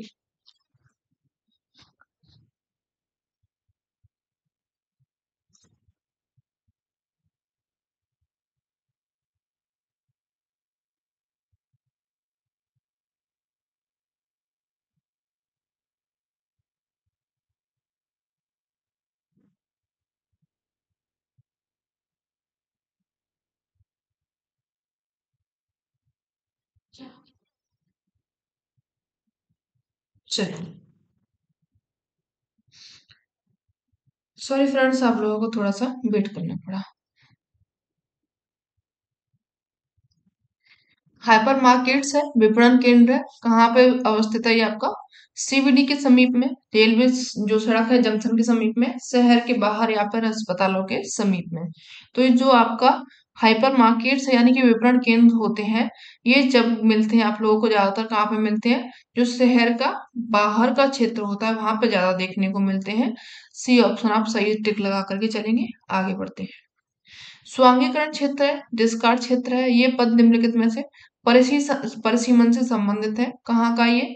शहर का आकार, शहर का प्रकार है, शहर का सीबीडी एवं शहर का प्रवास प्रचलन। तो यहाँ पे जो आपका ऑप्शन सही हो जाएगा, यहाँ पे शहर का ही ये सीबीडी क्षेत्र होता है, यानी कि जो आपका कोर एरिया होता है उसमें ये होता है जो स्वांगीकरण क्षेत्र होता है एवं डिस्कार्ड क्षेत्र होते हैं। ठीक है, आगे बढ़िए, नेक्स्ट क्वेश्चन देखेंगे। सिद्धांत दिए गए हैं, उनके प्रस्तावक दिए गए हैं। ठीक है, जो तापीय संकुचन सिद्धांत है, ये किसने दिया हुआ है? आपका जेफ्रीज महोदय के द्वारा ये तापीय संकुचन सिद्धांत दिया गया है। दूसरा जो जियो सिंक्लाइन थ्योरी दी गई है, ये हॉलैंड डाना के द्वारा दी गई है। Theory of shift floor spreading है, यानी कि ये किसने दी है? हैरी हेस के द्वारा दी गई है। और जो आपका यूनिफॉर्मिटी यानी कि जो एक रूपतावाद का सिद्धांत है, ये किसने दिया है? जेम्स हट्टन के द्वारा दिया गया है। ठीक है, तो आपका जो ऑप्शन सही हो जाएगा, ए का थर्ड है, बी ए का सेकंड है, बी का थर्ड, सी का फोर्थ। चलिए यहाँ पे देख लेते हैं। ए का सेकंड है, बी का थर्ड हो जाएगा, सी का फोर्थ, डी का यहाँ पे फर्स्ट है, तो डी ऑप्शन यहाँ पे करेक्ट हो जाएगा, सही हो जाएगा। चलिए आगे बढ़ेंगे। नेक्स्ट दिया गया इसमें जो ऑक्सीजन है उसके उपयोग में 1860 में हुई जो औद्योगिक क्रांति है उसके बाद में वृद्धि हो गई है। दूसरा इसमें कह रहा है कि जो ब्राजील है और जो भारत है विश्व के दूसरे देशों में अधिक सालाना ऑक्सीजन का उपयोग कर रहे हैं, तो ये आपका गलत कह रहा है। इतना जल्दी अपना भारत आगे नहीं बढ़ता है भैया। ए ऑप्शन यहाँ पे सही हो जाएगा, बी गलत हो जाएगा। व्याख्या देख लीजिए, यहाँ पे क्या हो जाएगा? ये ब्राजील और जो भारत है वो सालाना दूसरे नंबर पे यहाँ पे ऑक्सीजन का उपयोग कर रहा है, तो ये गलत हो जाएगा। यहाँ पे अमेरिका होता तो वो सही हो जाता। चलिए आगे बढ़ेंगे। निम्नलिखित कथनों जो घटक हैं उनमें से कौन सा एक डार्विन के सिद्धांत यानी कि जीवों की उत्पत्ति के साथ में सम्मिलित नहीं है? कौन सा हो जाएगा? प्राकृतिक खतरा है, प्राकृतिक चयन है, अनुकूलन है, या फिर योग्यता की उत्तरजीविता है? तो ये किसका है? जो डार्विन है, इन्होंने सिद्धांत के जीवों की उत्पत्ति के साथ में सम्मिलित नहीं पूछा गया है, तो यहाँ पर ये प्राकृतिक खतरा है। ए ऑप्शन यहाँ पे सही हो जाएगा। ठीक है, जो डार्विन है इनकी पुस्तक रही थी ओरिजिन ऑफ द स्पीसीज, काफी फेमस बुक है, ये पूछी जाती है कई बार एग्जाम्स में। जीवों की उत्पत्ति का सिद्धांत इन्होंने दिया था, और ये जो सिद्धांत दिया था इसमें इन्होंने प्राकृतिक चयन की योग्यतम उत्तरजीविता तथा अनुकूलतम के आधार पर इन्होंने प्रतिपादन किया हुआ है। तो ये आप ए ऑप्शन सही हो जाएगा, बाकी के सभी क्या हो जाएंगे? प्राकृतिक खतरा इसमें शामिल नहीं था, ए गलत हो जाएगा। ठीक है, ए ही सही हो जाएगा। आगे बढ़िए, नेक्स्ट क्वेश्चन देखते हैं कि निम्नलिखित में से कौन सा गैर नवीकरणीय स्रोत है? स्रोत नहीं है पूछा गया है। मछली है, पौधे हैं, जीवाश्म ईंधन है, या फिर सौर ऊर्जा है? तो जो सौर ऊर्जा होती है वो कैसी होती है? नवीकरणीय होती है, बाकी कैसे हो जाएंगे? गैर नवीकरणीय हो जाएंगे। ठीक है, तो यहाँ पे डी ऑप्शन सही हो जाएगा। गैर नवीकरणीय, नवीकरणीय यानी कि न समाप्त होने वाली ऊर्जा, जल्दी न समाप्त होने वाली ऊर्जा होती है, तो डी ऑप्शन यहाँ पे सही हो जाएगा। आगे बढ़िए, नेक्स्ट क्वेश्चन देखेंगे। दो जो डिजिटीकरण होता है या फिर स्कैनिंग होती है किस जीआईएस प्रणाली के उदाहरण में आता है? डेटा आउटपुट में, डेटा संग्रहण में, एच मैचिंग में, या फिर जो भूल यानी कि एरर संसूचन होता है? तो जो आपका डिजिटीकरण होता है यानी कि स्कैनिंग होता है, ये कहाँ पे मिलता है आपको? डेटा संग्रहण में देखने को मिलता है। बी ऑप्शन सही हो जाएगा। व्याख्या देख लीजिए।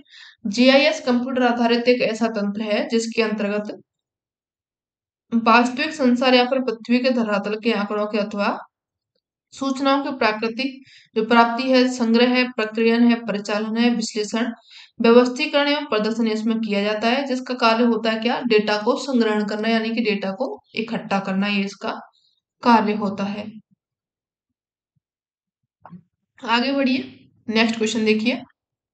ये कुछ स्थलाकृतियां हैं और अनाच्छादन के द्वारा बनती है, उनके प्रक्रम पूछे गए कि किसके द्वारा कौन सी स्थलाकृति बनती है। जो मोनोनॉक बनते हैं ये बनते हैं आपके नदी के द्वारा, ठीक है। अंध घाटी बनती है आपके जो भौमजल है उसके द्वारा, यहाँ पे अंध घाटी बनती है। ड्रमलिन बनते हैं इसके द्वारा, हिमनद के द्वारा, ठीक है। और जो ड्राई कांटूर बनते हैं ये बनते हैं पवन के द्वारा, शुष्क आकृति होती है ये, ठीक है। तो यहाँ पे जो आपका ऑप्शन सही हो जाएगा, ए का थर्ड लगा लीजिए, बी का यहाँ पे फोर्थ लगा लीजिए, तो ए ऑप्शन यहाँ पे सही से करेक्ट हो रहा है। इसको लगा करके अपन आगे बढ़ जाएंगे। नेक्स्ट क्वेश्चन इसमें पूछा गया है, यहाँ पे क्या पूछा गया, स्थानिक लागत यानी कि राजस्व स्थितियों में लाभ की जो इष्टतम अवस्थिति को यहाँ पे दर्शाया है कि अधिकतम लाभ यहाँ पे पूछा गया है। तो यहाँ पे लाभ आपको कहाँ पे देखने को मिल रहा है, यहाँ पे तो हानि देखने को मिल रही है। जो अधिकतम लाभ है आप लोगों को देखने को मिल रहा है यहाँ पे, ठीक है। ये आपका इष्टतम हो जाएगा, अधिकतम हो जाएगा। ये लाइन कहाँ पे हो रही है आपकी, बी में बन रही है, तो बी ही आपका ऑप्शन सही हो जाएगा, ठीक है। कभी ऐसा दिया जाता है कि यहाँ पे ए में बी दे दिया जाएगा, बी में ए दे दिया जाएगा, तो इसमें आप कंफ्यूजन ना हो, देख करके टिक लगाएं। अभी तो क्या है, बी में ही बी दिया गया है, लेकिन कभी कभी उल्टा सीधा कर दिया जाता है, तो उसको भी आप देख लेंगे। आगे बढ़िए, नेक्स्ट क्वेश्चन देखिएगा। जो बाढ़ रक्षित बस्तियां होती हैं निम्नलिखित में से समान रूप से मिलती हैं, कहाँ पे मिलती हैं, डेल्टाई क्षेत्र में, पहाड़ी क्षेत्रों में, मरुस्थल में, या फिर जो वृष्टि छाया क्षेत्र होता है वहां पे मिलती है। तो ये कहाँ पे मिलती है, आपको डेल्टाई क्षेत्रों में देखने को मिलती है। ए ऑप्शन सही हो जाएगा। व्याख्या देख लीजिए। जो उष्णकटिबंधीय देश होते हैं उनके दलदली क्षेत्रों के निकट में लोग अपने मकान स्तंभों पर बनाते हैं, खंभों पर बनाते हैं। क्यों बनाते हैं, क्योंकि बाढ़ आती है, कीड़े मकोड़े आते हैं, इनसे बचा जा सके, इसलिए वो क्या करते हैं, पहले तो जो बम्बू होते हैं, बांस होते हैं, बल्ली होती है, इनको नीचे गाड़ लेते हैं। उसके ऊपर एक प्लेन टाइप का यहाँ पे छत बनाते हैं, छत के ऊपर में अपना ये मकान बनाते हैं, ठीक है। मकान थोड़ा सा अच्छा नहीं बना है, कोई दिक्कत नहीं है, समझ गए आप लोग, समझना मेरा काम था, ठीक है। खिड़की बन गई, ठीक है। ये आपके क्या होगा, जब अगर बाढ़ आएगी तो बाढ़ आएगी, यहाँ से पानी निकल जाएगा, सांप कीड़े मकोड़े होंगे वो भी क्या होंगे, यहाँ से आर पार निकल जाएंगे, और ये लोग क्या करेंगे, सुरक्षित रहेंगे, ठीक है। चलिए आगे बढ़ते हैं, नेक्स्ट क्वेश्चन देखिए। पहाड़ी दर्रे दिए गए हैं, उनके राज्य दिए गए हैं, कौन सा दर्रा कहाँ पे पाया जाता है, इसको अपन लोगों को देखना है। बनिहाल दर्रा है, बनिहाल दर्रा कहाँ पे देखने को मिलेगा, कहाँ पे पाया जाता है, तो ये पाया जाता है जम्मू एंड कश्मीर में। बाड़ालाचाला ये आपको हिमाचल में देखने को मिलेगा। जेलेपला मिलेगा आप लोगों को सिक्किम में, और जो लिपुलेख है ये मिलेगा आपको उत्तराखंड में। ऑप्शन लगा लीजिए, एक का यहाँ पे थर्ड है, एक ही से काम बन रहा है, नहीं एक से काम कैसे बन जाएगा। और जो आपका बाड़ालाचाला है, बी का यहाँ पे फोर्थ लगा लीजिए, सेकंड दिया है तो ये तो गलत हो गया, डी ऑप्शन यहाँ पे सही हो जाएगा, ठीक है। चलिए आगे बढ़िए, नेक्स्ट क्वेश्चन देखेंगे। नीचे दो कथन दिए गए, इनको अपन लोगों को पढ़ना है, पढ़ करके इनका आंसर लगाना है। जल वाष्प के साथ में कार्बन डाइऑक्साइड वातावरण में ग्रीन हाउस गैस के जो प्रभाव होते हैं उसके लिए मुख्य जिम्मेदार मानी गई है, ठीक है। और आगे क्या कह रहा है ये, कार्बन डाइऑक्साइड क्या होती है ग्रीन हाउस के लिए मेन मानी गई है, ये तो बिल्कुल सही कह रहा है। इसके बाद में जो कार्बन डाइऑक्साइड है एक महत्वपूर्ण ताप अवशेषक नहीं है, ऐसे कैसे नहीं हो सकता है भैया, ताप अवशेषक तो इसको माना जाता है, तो यहाँ पे आर आपकी गलत हो जाएगी, ए सही हो जाएगा। जो आपका ऑप्शन सही हो जाएगा, यहाँ पे कौन सा सही हो जाएगा, ये सी ऑप्शन सही हो जाएगा, ठीक है। इतना पढ़ करके आप आगे बढ़ेंगे, क्योंकि जो कार्बन डाइऑक्साइड होती है ताप इसमें होता है, यही तो कारण है कि क्या करती है, ये जो पृथ्वी का धरातल है इसमें ये तापमान बढ़ा देती है, तापमान बढ़ा देती है तो यहाँ पे ग्लोबल वार्मिंग होने लग जाती है। ग्लोबल वार्मिंग होती है तो अपना यहाँ पे जो अंटार्कटिका में होल आपको सुनाई दे रहा है, दिखाई दे रहा है, पता नहीं है कि नहीं है, वो भी यहाँ पे बढ़ रहा है। वो कारण इसका क्या है, यही आपकी गैस है कार्बन डाइऑक्साइड, ठीक है, यही जड़ है। नेक्स्ट क्वेश्चन देखिए कि जो जापान है उसमें परिवार रजिस्टर किस नाम से जाना जाता है। जापान का जो परिवार रजिस्टर है, तुकेसी, यूमितावा, कोसेकी, या फिर दुकेताना। तो जो जापान का परिवार रजिस्टर है इसको जाना जाता है कोसेकी के नाम से, सी ऑप्शन यहाँ पे सही हो जाएगा, ठीक है। आगे वाला क्वेश्चन कह रहा है कि निम्नलिखित में से कौन राजनीतिक भूगोल से संबंधित भूगोलवेत्ता नहीं है। नाम पढ़ लीजिए, ईसा बोमेन है, जॉन्स्टन है, रेडजेल है एवं मैकिंडर है। तो यहाँ पे जो आपका रेडजेल महोदय हो जाएंगे, सॉरी, यहाँ पे जो जॉनसन महोदय हो जाएंगे ये किससे संबंधित नहीं है, राजनीतिक भूगोल से संबंधित नहीं होंगे।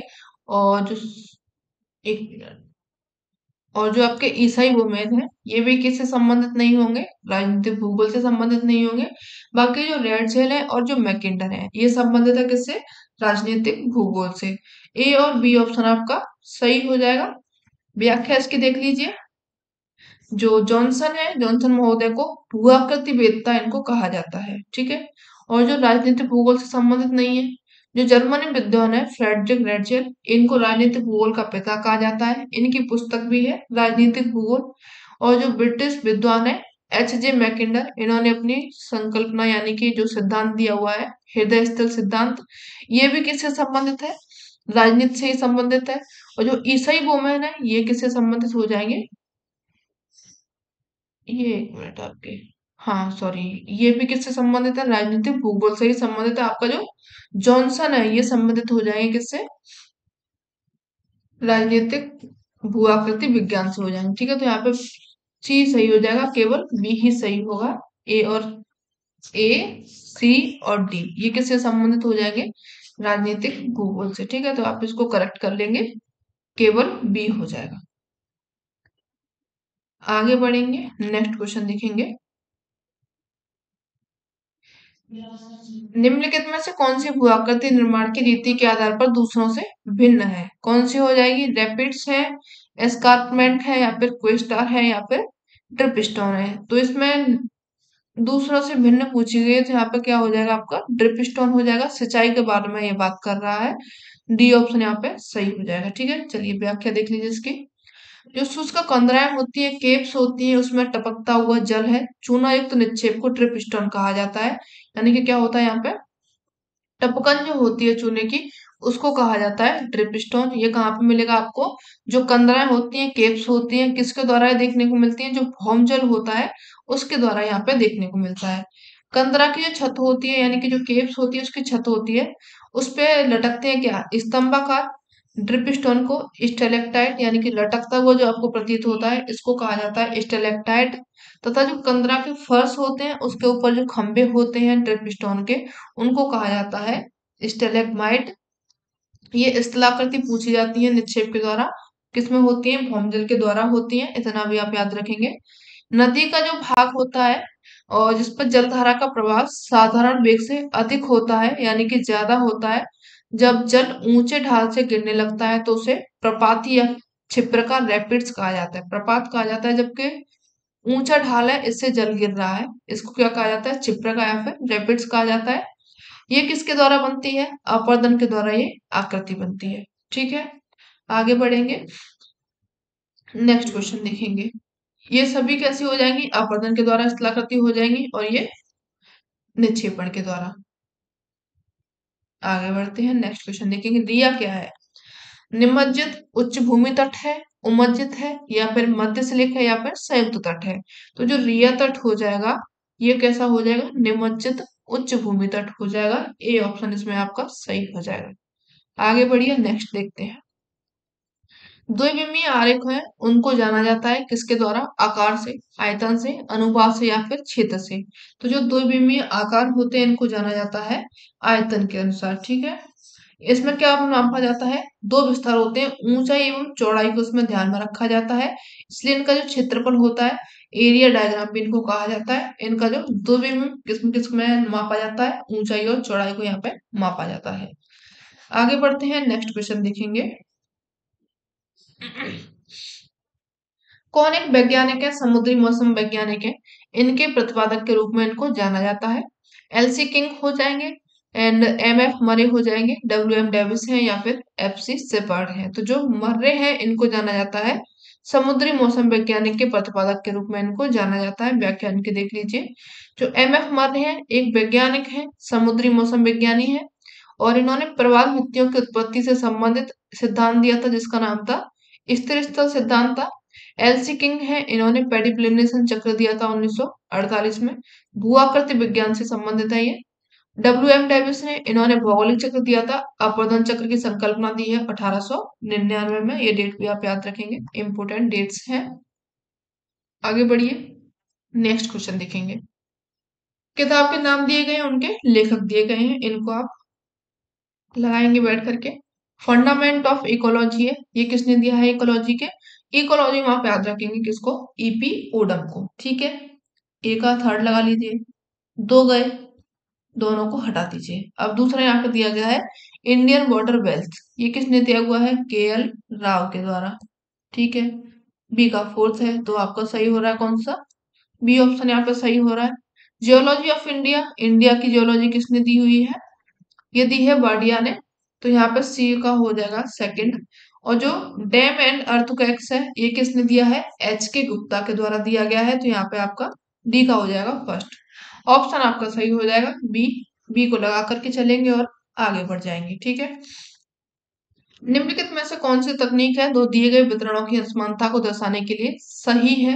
आर ए सांख्यिकी, एक्स स्क्वायर परीक्षण, सहसंबंध गुणांक एवं लॉरेंज वक्र। इसमें किसको दर्शाना है, असमानता को दर्शाना है वितरणों की, तो यहाँ पे सबसे जो मेन हो जाएगा, सबसे बढ़िया हो जाएगा, वो कौन सा हो जाएगा, लॉरेंज वक्र हो जाएगा। डी ऑप्शन यहाँ पे आपका करेक्ट हो जाएगा। ठीक है, चलिए आगे बढ़ेंगे। नेक्स्ट क्वेश्चन, व्याख्या देख लीजिए। जो आय है, आय का वितरण में व्याप्त जो विषमताएं होती हैं, उनको दर्शाने के लिए लॉरेंज वक्र बढ़िया माना जाता है। लॉरेंज वक्र को 1906 में मैक्स लॉरेंज के द्वारा विकसित किया गया था, और इन्हीं के नाम के आधार पर इनको कहा जाता है क्या, लॉरेंज वक्र इनको कहा जाता है। आगे बढ़िए। असर रीजन का आपका फिर से सवाल आया हुआ है, तो इसको सॉल्व कर लेंगे। प्रत्येक दिन में चंद्रमा द्वारा तीव्र ज्वार समय अंतराल यानी कि लगभग 50 मिनट का होता है। उसके बाद में ये कह रहा है कि जो उच्च ज्वार है, निम्न ज्वार है, उनको किसी स्थान पर दो वक्र पूरा करने की जो समय अवधि होती है, कितना होता है, 6 घंटा 50 मिनट का होता है। तो इसलिए जो चंद्रमा का अंतराल होता है कितना होता है, 50 मिनट का होता है। तो आपका ए और आर दोनों सही हो जाएगा। साथ में ये जो व्याख्या कर रहा है, ये भी गलत होगा, 26 मिनट का होता है यहाँ पे, लेकिन आयोग ने इसको क्या कर लिया है, 52 मिनट का, यहाँ पे 26 26 दूनी 52 होता है, 50 को यहाँ पे सही माना है, पर आप इसको सही मान करके नहीं चलेंगे, 52 ही आप मानेंगे। लेकिन अगर फिर भी आपको कहीं क्वेश्चन में 50 दिया गया है और ऑप्शन आपका ऐसे ही दिया गया है, तो वो आप उसको सही लगा देंगे और इस वाले क्वेश्चन को रेफरेंस में रख देंगे। ठीक है, लेकिन आप जो सही मान करके चलेंगे 26, जो आपका 24 घंटा 52 मिनट, इसको मान करके चलेंगे। ठीक है, यहाँ पे 50 नहीं 52 होना चाहिए था, यहाँ पर भी 52 होना चाहिए था, तो आपका दोनों ही सही हो जाते। चलिए आगे बढ़िए, नेक्स्ट क्वेश्चन देखेंगे। नेक्स्ट क्वेश्चन है आपका, जो सघन जीवन निर्वाह है, कृषि के क्षेत्रों में पशुपालन फसल उत्पादन की एक अन्य उपजीविका होती है। ठीक है, साथ में इसमें ये कह रहा है कि जो पूरे क्षेत्र में पशुएं हैं, उनके जनन की वैज्ञानिक पद्धतियों के अभाव के कारण कृषकों के सामने पशुओं के पालन पोषण में बाधा उत्पन्न होती है। दोनों ही सही कह रहा है, लेकिन कहीं से एक दूसरे की ये व्याख्या नहीं कर रहा है, तो यहाँ पे जो ऑप्शन आपका सही हो जाएगा, ए और आर दोनों सही है, लेकिन व्याख्या इनकी नहीं हो रही। ठीक है, आगे बढ़ेंगे, नेक्स्ट क्वेश्चन देखेंगे। भूमि क्षमता उपागम वह होता है जहां पर उत्पादन की विभिन्न कृषि एवं वानिकी प्रणाली के अंतर्गत भूरक्षण के प्रति उनके सुग्राह्यता उनके अनुसार भूमि को श्रेणीगत करता है। ठीक है, आगे इसमें कह रहा है कि उत्पादन का अत्यधिक मांगजन्य प्रणाली पर उत्तम भूमि पर संकेंद्रण होता है, व्यापक रूप से बंजर भूमि यहाँ पे रह जाती है। बिल्कुल ये सही कह रहा है, तो ए और आर यहाँ पे ये भी दोनों सही हो जाएंगे, लेकिन कहीं से भी इनकी व्याख्या को स्पष्ट नहीं कर रहा है, तो यहाँ पे आपका ऑप्शन जो सही होगा बी सही हो जाएगा व्याख्या इसकी। नेक्स्ट देखेंगे क्वेश्चन। जो भारतीय मानसून है, उसमें अरब की जो सागर शाखा है, बंगाल और उसकी खाड़ी शाखा के निम्नलिखित किस क्षेत्र में विलय हो जाता है। कहाँ पे ये वाली जो शाखाएं मिलती हैं, अरब सागर की शाखा और बंगाल की शाखा आकर के एक जगह पर मिलती हैं। वो मिलती है कहाँ पे, जो पंजाब और हिमालय से लगा हुआ क्षेत्र है, यहाँ पर जो अरब सागर की शाखाएं आती हैं और बंगाल की शाखाएं आती है मानसून में, वो आकर के मिल जाती है। ए ऑप्शन यहाँ पे सही हो जाएगा। ठीक है, आगे बढ़ेंगे, नेक्स्ट क्वेश्चन देखेंगे। सूची एक को सूची दो से मिलाना है, बैठ करके मिलाएंगे। ये आपकी स्थलाकृति दी गई है और उनके किसके द्वारा बनती है, इनको दिया गया है। मोरेन्स है, मोरेन्स बनते हैं जो ग्लेशियर होते हैं, ग्लेशियर यानी कि हिमनद होते हैं, इनके द्वारा बनते हैं। गाद एवं सिल्ट बनती है नदी के द्वारा। लोयस बनते हैं, लोयस के मैदान बनते हैं आपके पवन के द्वारा। जो ड्रिप स्टोन होते हैं इसके द्वारा बनते, ये किसके द्वारा बनते हैं, भौम जल के द्वारा। यहाँ पे जो आपका ऑप्शन ऑप्शन सही हो जाएगा, एक ही आप लगा करके सही कर देंगे, ए का सेकंड है, यही सही हो जाएगा ए ऑप्शन, बाकी के सभी गलत हो जाएंगे। चलिए आगे बढ़ेंगे। निम्नलिखित में से किस विद्वान ने 100 देश से असंतुलित विकास की नीति का अनुसमर्थन किया हुआ है, किसने किया है ये, गुन्नार मेडल ने, जो हर्समैन है इन्होंने, फ्रैंक ने, या फिर नुरके ने।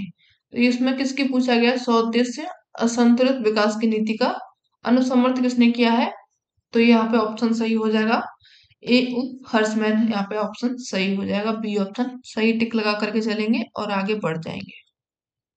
निम्नलिखित विधियों में से कौन सी विधि है, इसका प्रयोग सामान्यतः एक क्षेत्र या फिर उद्योग में होने वाले परिवर्तन के कारण अर्थव्यवस्था के दूसरे क्षेत्र में होने वाले परिवर्तन का संख्यात्मक रूप से अनुमान लगाने पर किया जाता है। कौन सा हो जाएगा, डेयरी विश्लेषण, अर्थमिति, आगत निर्गत विश्लेषण, या फिर प्रधान घटक हो जाएगा। यहाँ पे किसका पूछा गया, विधि का सामान्यतः एक क्षेत्र या फिर उद्योग में होने वाले परिवर्तन के कारण अर्थव्यवस्था के दूसरे क्षेत्र में होने वाले परिवर्तन को संख्यात्मक रूप से अनुमान लगाने पर किया जाता है। तो यहाँ पे जो आपका ऑप्शन सही हो जाएगा वो कौन सा, किसके बारे में बात कर रहा है, यहाँ पे आगत निर्गत जो विश्लेषण होता है उसके बारे में ये बात कर रहा है। सी ऑप्शन इसमें सही से टिक लगा करके और आगे बढ़ जाएंगे। चलिए, निम्नलिखित में से कौन सी जो भूकंपी तरंगें हैं अधिकेंद्र पर अधिक विध्वंसात्मक होती हैं, कौन सी हो जाएंगी, एस तरंगें, भूत, ये कहाँ पे पूछी गई, अधिकेंद्र पर पूछी गई, जो एपिसेंटर होता है अपना उस पर पूछी गई है। तो एस तरंगे, पी तरंगे, आर तरंगे, एल तरंगे। तो जो एल तरंगे होती हैं काफी खतरनाक तरंगे मानी जाती हैं, सरफेस तरंगे इनको कहा जाता है, लव वेव्स इनको कहा जाता है। नाम भले ही लव वेव है लेकिन ये है खतरनाक। डी ऑप्शन यहाँ पे आपका ये सही हो जाएगा। व्याख्या देख लीजिए इसकी, जो भूकंप है उसके दौरान पृथ्वी पर कई प्रकार की लहरें उत्पन्न होती हैं। इन लहरों में जो भूकंपीय लहर है इनको कहा जाता है क्या, भूकंपीय लहर कहा जाता है। एल तरंगें सबसे लंबी अवधि वाली होती हैं। इनका जो संचरण होता है धरातलीय भाग में होता है और इन्हें धरातलीय तरंगें भी कहा जाता है। ठीक है, ये तरंगें कैसी होती हैं, सर्वाधिक विनाशकारी होती है। सबसे ज्यादा जो विनाश करती है वो कौन सी तरंगें होती है आपकी, सरफेस वेव, एल वेव्स, या फिर लव वेव्स, कुछ भी कहा जा सकता है इनको। ये एक मैट्रिक्स दिया गया है आपको, ठीक है, इनको सॉल्व करना है। ये आपका एक डायग्राम दिया गया है, मैट्रिक्स दिया गया है, परिवहन जाल दिया गया है, नेटवर्क दिया गया है, इसकी अपन लोगों को मैट्रिक्स नीचे दी गई है, तो इनको सही से जो आपका सॉल्व हो रहा है वो लगाना है। ठीक है, अगर आप उसको 5 सेकंड में सॉल्व करना चाहते हैं, बहुत ही जल्दी सॉल्व करना चाहते हैं, तो आप सीधे सीधे कुछ नहीं, एक चीज देखिएगा कि यहाँ पे क्या है, ये वाला लाइन देखिए कि यहाँ पे जो आपको 0 0 ऐसे मिल रहा हो, तो आप इसको आंख बंद करके टिक लगा दीजिएगा, बी ऑप्शन सही हो जाएगा। और दूसरा जो आधार होता है वो क्या होता है कि ये कनेक्टिविटी देखता है कि एक की एक में कोई कनेक्टिविटी है, तो कोई अपने ही घर से अपने ही घर में परिवहन करेगा, बिल्कुल भी नहीं करेगा।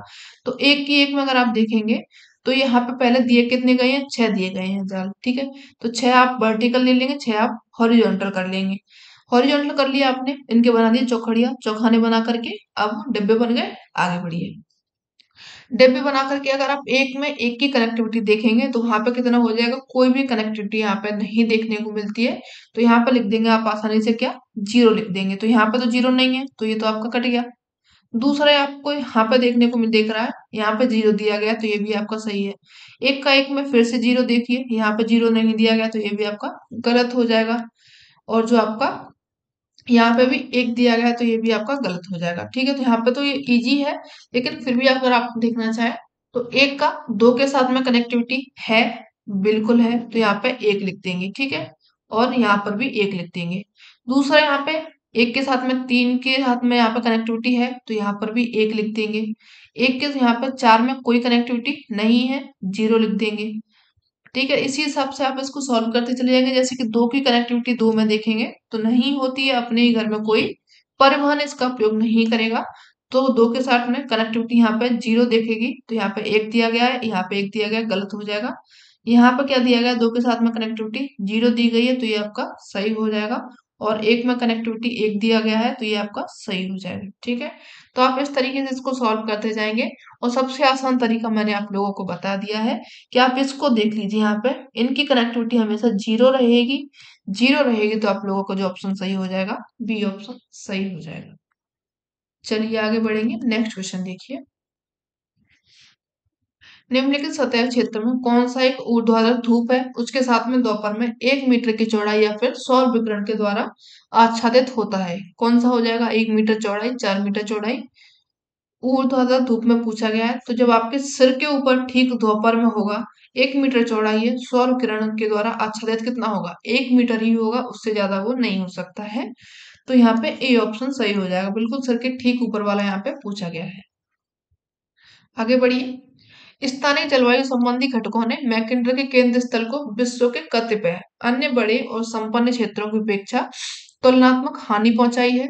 ठीक है, और जो केंद्र स्थल है अपने स्थानिक और परिणामी विश्व जलवायु, उसके कारण यहाँ पे स्थानीय कठिनाइयों का यहाँ पे क्षेत्र कहा गया है।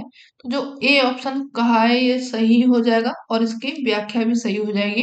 तो जो स्थानिक और जलवायु संबंधी घटक हैं, उन्होंने मैकेंद्र के जो केंद्र स्थल है उसको विश्व के कतिपय अन्य बड़े और संपन्न क्षेत्रों की अपेक्षा में कैसा बताया है? यहाँ पे तुलनात्मक हानि बताई हुई है, हानि पहुंचाई है। क्यों पहुंचाई गई है? क्योंकि जो केंद्र स्थल होता है अपने स्थानिक और जो परिणामी विषम जलवायु होती है, उसके कारण यहाँ पे स्थायी कठिनाइयों का क्षेत्र माना गया है। तो ए और आर दोनों सही हो जाएंगे, साथ में इसकी जो व्याख्या है ये भी सही हो जाएगी। इसका जो व्याख्या है देख लीजिए। मैकिन्डर यानी कि पुस्तक है लोकतांत्रिक आदर्श एवं यथार्थता में हृदय स्थल यानी कि इन्होंने हार्टलैंड शब्द का प्रयोग किया हुआ है।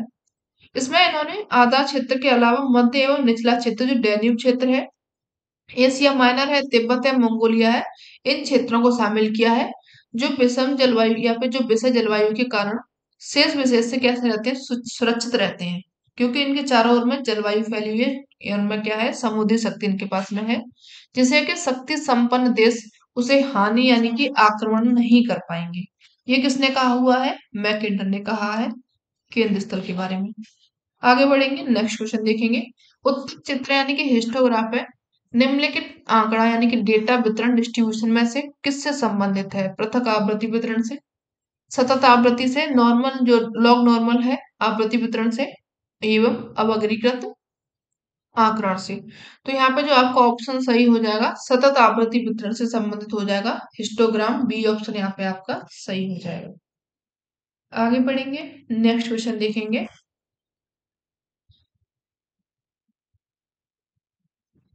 चलिए, बॉन्थ्यूने ने तर्क दिया है कि जो सक्रिय सक्रिय थ्योरी है खेत हैं सर्वाधिक अतार्किक होते हैं, और जो किसान है उनके द्वारा खेत के इर्द गिर्द आवागमन में बिताए जाने वाले समय को घटाता है। दूसरा ये कह रहा है कि जो सक्रिय खेत होते हैं सामान्य नहीं होते हैं, बल्कि उनमें उनका भिन्न भिन्न कृषि प्रणालियों और पर्यावरण में उपयोग किया जाता है। तो एक तरफ तो ये बात कह रहा है, एक तरफ इनमें कह रहा है कि जो आवागमन है इनमें नहीं होता है, इस समय को घटाता है। तो जो ए ऑप्शन आपका गलत हो जाएगा, आर सही हो जाएगा, डी ऑप्शन यहाँ पे आप सही से टिक लगा करके चलेंगे। व्याख्या देख लीजिए इसकी। बॉन्थ्यूने ने एक जर्मन अर्थशास्त्री रहे थे। इन्होंने अपना सिद्धांत दिया था 1826 में, डेट याद रखेंगे। बॉन्थ्यूने के अनुसार जो बाजार है क्षेत्र से बढ़ती दूरी के अनुसार फसलों के उत्पादन क्षेत्र का लाभ यहाँ पे घटता जाएगा। बॉन्थ्यूने ने उनके अनुसार जो केंद्रीय नगर है, बॉन्थ्यूने ने उनके अनुसार जो केंद्रीय नगर है, नगर के चारों ओर में विकसित होने वाली 6 पेटियां हैं, उनका उल्लेख किया गया है। तो जो आपका ए गलत हो जाएगा और आर सही हो जाएगा। ठीक है, नेक्स्ट क्वेश्चन देखेंगे यहाँ पे कि निम्नलिखित में से कौन सा यानी कि कथन जो भारत की हरित क्रांति के बारे में सही नहीं कहा गया है? पढ़िए कथनों को, 1 मिनट पढ़िए जब तक हम पानी पी लेते हैं।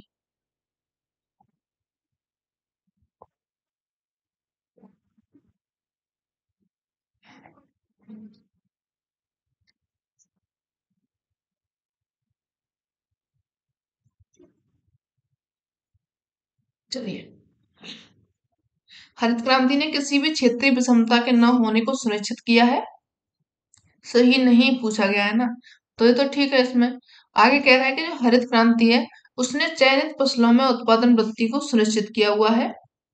ये आपका गलत हो जाएगा। और जो हरित क्रांति है उसने सभी कृषकों के बीच में एक समान आय सुनिश्चित की है। हरित क्रांति ने खेती में जो मशीनीकरण है उसको सुनिश्चित किया हुआ है। तो यहाँ पे आपका जो ऑप्शन सही हो जाएगा वो कौन सा सही हो जाएगा कि यहाँ पे जो हरित क्रांति है इसने किसी भी क्षेत्र में जो विषमता के न होने को सुनिश्चित किया है, तो ये आपका गलत हो जाएगा। ऐसा नहीं है कि उसने सभी क्षेत्रों को यहाँ पे अपने संपर्क में ले लिया है, ऐसा नहीं हुआ था। विषमता अभी भी बनी हुई है। ये ऑप्शन यहाँ पे आपका गलत हो जाएगा। बाकी के बी, सी एंड डी ये आपके सही हो जाएंगे। ए ऑप्शन आपको कहाँ पे है? बी ऑप्शन, बी में ए दिया गया है इसलिए ए ऑप्शन गलत हो जाएगा। ठीक है, यही सही हो जाएगा। व्याख्या देख लीजिए इसकी। भारत है, भारत में हरित क्रांति की शुरुआत हुई थी 1966 से लेकर के 67 के बीच में। मैक्सिको में विकसित हुआ था। नवीन उर्वरक प्रतिचारी गेहूं की बनी प्रजातियों के प्रयोग से हुई थी। हरित क्रांति के कुछ लाभ हैं तो कुछ नुकसान भी देखने को मिले थे, जैसे कि आय की असमानता में वृद्धि, पूंजीवाद कृषि के विकास की संभावना बढ़ी। यहाँ पे प्रमुख ऋणात्मक पक्ष क्षेत्रीय विषमता को यहाँ पे बढ़ावा मिल गया था, यानी कि कहीं पर लाभ ज्यादा हो रहा था तो कहीं पर लाभ कम देखने को मिल रहा था। ठीक है, चलिए आगे बढ़ेंगे। यहाँ पे नेक्स्ट दिया गया है कि निम्नलिखित के समूह की स्थलाकृति का निर्माण अपरदन के कारण पूछा गया है। तो जो आपके अपरदन के द्वारा जो स्थलाकृति बनेंगी वो बन जाएंगी कौन सी? प्लाया बनेगी, शिखरिका बनेगी, जलगर्तिका बनेगी। ये किसके द्वारा बनती है? अपरदन के द्वारा बनी गई स्थलाकृतियां होती हैं। ठीक है, ए ऑप्शन यहाँ पे आपका सही हो जाएगा। ठीक है, ए ऑप्शन यहाँ पे सही हो जाएगा। प्लाया है, शिखरिका है और जो गर्तिका है ये सभी किसके द्वारा बनती हैं? अपरदन के द्वारा आकृति बनती हैं। प्लाया जो मिलती है आपको रेगिस्तानी क्षेत्रों में, जब सूखते ही झीलें समाप्त हो जाती हैं, जिसके कारण यहाँ पे क्या होता है, बालसन की जो तली होती है उसमें सिल्ट एवं नमक के निक्षेप हैं जो कि जम जाते हैं, समतल ऊंचा हो जाता है। इसको कहा जाता है क्या? प्लाया कहा जाता है। आगे बढ़ेंगे। ड्रमलेन है, ड्रमलेन बनती है हिमनद के निक्षेप से। और ये जो राज्य हैं उनमें ड्रमलेन गोलास्क मृत्तिका के रूप में निर्मित होती हैं, एक ढेर या फिर टीले के रूप में देखने को मिलती हैं, जिनका आकार अगर देखा जाए तो वो कैसा होता है? उल्टी नौका या फिर नाव के जैसा यहाँ पे इनका आकार देखने को मिलता है। केम है, केम बनती है हिमनद है उसके अग्रभाग पर, यानी कि बिल्कुल शीर्ष पर आप लोगों को देखने को मिलेगा केम। और जो पिघलने के कारण कुछ मलबा का निक्षेप ढेर के रूप में यहाँ पे टीले के रूप में जमा हो जाता है। इस तरह जो टीले को कहा जाता है क्या? केम कहा जाता है। चलिए आगे बढ़ेंगे, नेक्स्ट क्वेश्चन देखेंगे।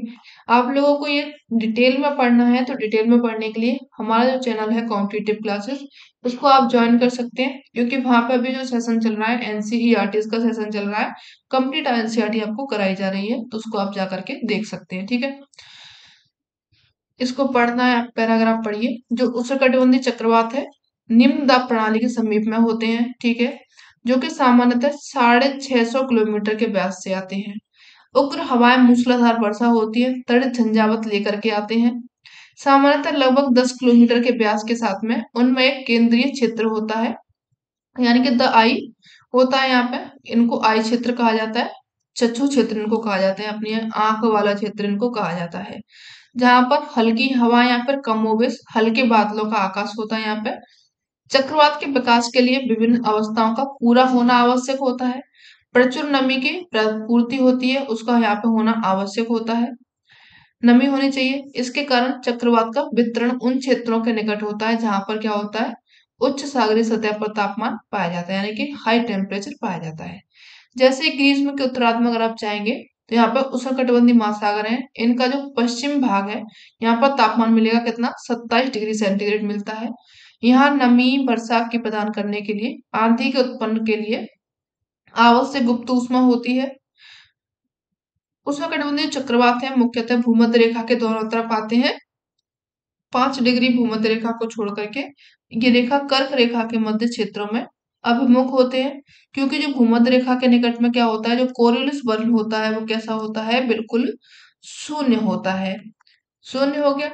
और जो मुख्य चक्रवाती विधियां होती हैं उत्तरी गोलार्ध में ग्रीष्म के उत्तरार्ध में बसंत के दौरान में भूमध्य रेखीय द्रोणिका के दक्षिणी विस्थापन के समय में होती है। ये आपने पैराग्राफ पढ़ लिया है, मैंने पढ़ा, साथ में आप लोगों ने भी पढ़ लिया होगा। चलिए अब इनके क्वेश्चन सॉल्व करते हैं। उत्तरी गोलार्ध है, इसमें जो चक्रवाती गतिविधियां होती हैं किससे संबंधित होती हैं? बसंत व सर्दी से, बसंत व शरद से, शरद से व सर्दी से, या फिर ग्रीष्म और शरद से। तो यहाँ पे जो आपका ऑप्शन उसमें सही हो रहा था वो कौन सा हो जाएगा? ग्रीष्म व शरद से यहाँ पे उत्तरी गोलार्ध में चक्रवाती गतिविधियां उत्पन्न होती हैं। आगे बढ़ेंगे। वेस्ट इंडीज है, उसमें उष्णकटिबंधीय चक्रवात के लिए निम्नलिखित में से कौन सा क्षेत्रीय नाम जाना जाता है? बिलीबिली, हरिकेन, टाइफून या फिर साइक्लोन। तो जो आपका वेस्ट इंडीज क्षेत्र है यहाँ पे हरिकेन नाम से इसको जाना जाता है। ठीक है, ऐसा नहीं आपका जो सारे क्वेश्चन है वो इसी से सॉल्व हो जाएंगे, आप लोगों को थोड़ा सा अन्य चक्रवातों के बारे में पता होना चाहिए, क्योंकि जो आपका पैराग्राफ होता है अब ज्यादातर क्या हो रहा है सब्जेक्ट आपके जो टॉपिक से ही आ जाता है, तो आपको टॉपिक क्लियर होना चाहिए। उस कटिबंधीय चक्रवात को उत्तरी अटलांटिक महासागर यानी कि जो खासकर कैरिबियन सागर है यहाँ पे जो दक्षिण पश्चिम संयुक्त राज्य अमेरिका है इसमें इन्हें हरिकेन, चीन में इनको टाइफून कहा जाता है, और भारत का जो पूर्वी तटीय क्षेत्र है वहां पे इसको चक्रवात, ऑस्ट्रेलिया में बिलीबिली और जापान में इनको टेफू कहा जाता है, और फिलीपींस में बेल्चियो कहा जाता है। ठीक है, ये नाम इनके चक्रवातों के अलग अलग नाम है, इनको भी आप याद रखेंगे। आगे बढ़ेंगे। निम्नलिखित सागर सतह पर तापमान में कौन सा तापमान उष्णकटिबंधीय चक्रवात के लिए बढ़िया माना गया, निर्माण के लिए आदर्श माना गया है? तो वो कितना हो जाएगा? 27 डिग्री सेंटीग्रेड यहाँ पर तापमान बढ़िया माना जाता है। ठीक है, आगे बढ़ेंगे। नेक्स्ट क्वेश्चन देखिए कि निम्नलिखित में से कौन सा तत्व उष्णकटिबंधीय चक्रवातों से संबंधित नहीं है? कौन सा हो जाएगा? उग्र हवा यहाँ पे होनी चाहिए, और जो यहाँ पे मूसलाधार वर्षा होनी चाहिए, तड़ित झंझावात होना चाहिए, घना कोहरा होना चाहिए। तो यहाँ पर घने कोहरे की तो कोई भी बात नहीं देखी गई है, तो डी ऑप्शन आपका गलत हो जाएगा, यही सही हो जाएगा, बाकी के सभी सही हैं। आगे बढ़ेंगे, नेक्स्ट क्वेश्चन देखेंगे। जो उष्णकटिबंधीय चक्रवात है इनके विकास के लिए निम्नलिखित अवस्था में कौन सी अवस्था आवश्यक है? कौन सी हो जाएगी बताइए आप? आवश्यक अवस्था पढ़िए। निम्न गति हवा होनी चाहिए, प्रशांत महासागर की ठंडी व गर्म लहरों का मिलना होना चाहिए, तभी आएगा क्या? अटलांटिक में नहीं आएगा ये। ठीक है, प्रचुर नमी की आपूर्ति होनी चाहिए, लवणीय और मीठे जल का मिलना होना चाहिए। तो यहाँ पे क्या होना चाहिए? सबसे मेन जो प्रचुर नमी है उसकी यहाँ पे आपूर्ति हो जानी चाहिए, तभी क्या होगा? चक्रवात आएगा। ठीक है, तो सी ऑप्शन सही हो जाएगा। आगे बढ़ेंगे, 5 क्वेश्चन और रह गए, इनको आप सॉल्व करेंगे। ठीक है, इसको थोड़ा सा हम ऊपर कर लेते हैं जिससे कि आपको सही से दिखाई दे जाए। चलिए, एनर्जी लो हो चुकी है मेरी, कोई दिक्कत नहीं है। ये आपका बारंबारता दी गई है, इसमें दिया गया है, इनमें प्रश्न पढ़ने हैं आपको, पूरा इसका दे दिया गया है डेटा। देखेंगे, दिए गए आंकड़े हैं उनका समूहन एक बहुलक यानी कि मूल्य के रूप में करना है। बहुलक इसका देखना है आप लोगों को, मीन यानी कि मोड वैल्यू जो आपको निकाली जाती है वो कैसा हो जाएगा?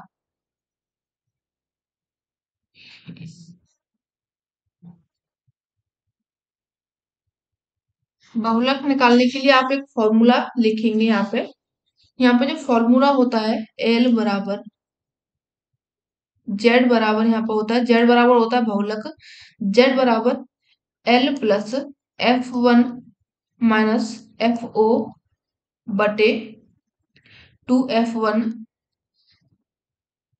2F1 minus FO minus F2 into I होता है। ठीक है, तो जो L हो जाएगा यानी कि जो बहुलक होता है इसमें जो सबसे ज्यादा बारंबारता किसकी होती है, फ्रीक्वेंसी किसकी दी गई है यहाँ पे? ये दी गई है 40, तो यहाँ पे किसका हो जाएगा? ये 401 से लेकर के 500 का बीच में आपका बहुलक हो जाएगा, ये आपके इसको माना जाएगा। यहाँ पे जो L बराबर हो जाएगा वो कितना हो जाएगा? 40 हो जाएगा, क्योंकि ये सबसे ज्यादा है। 40 के बाद में F1 इसके ठीक ऊपर का माना जाएगा, तो वो कितना हो जाएगा? 24 हो जाएगा।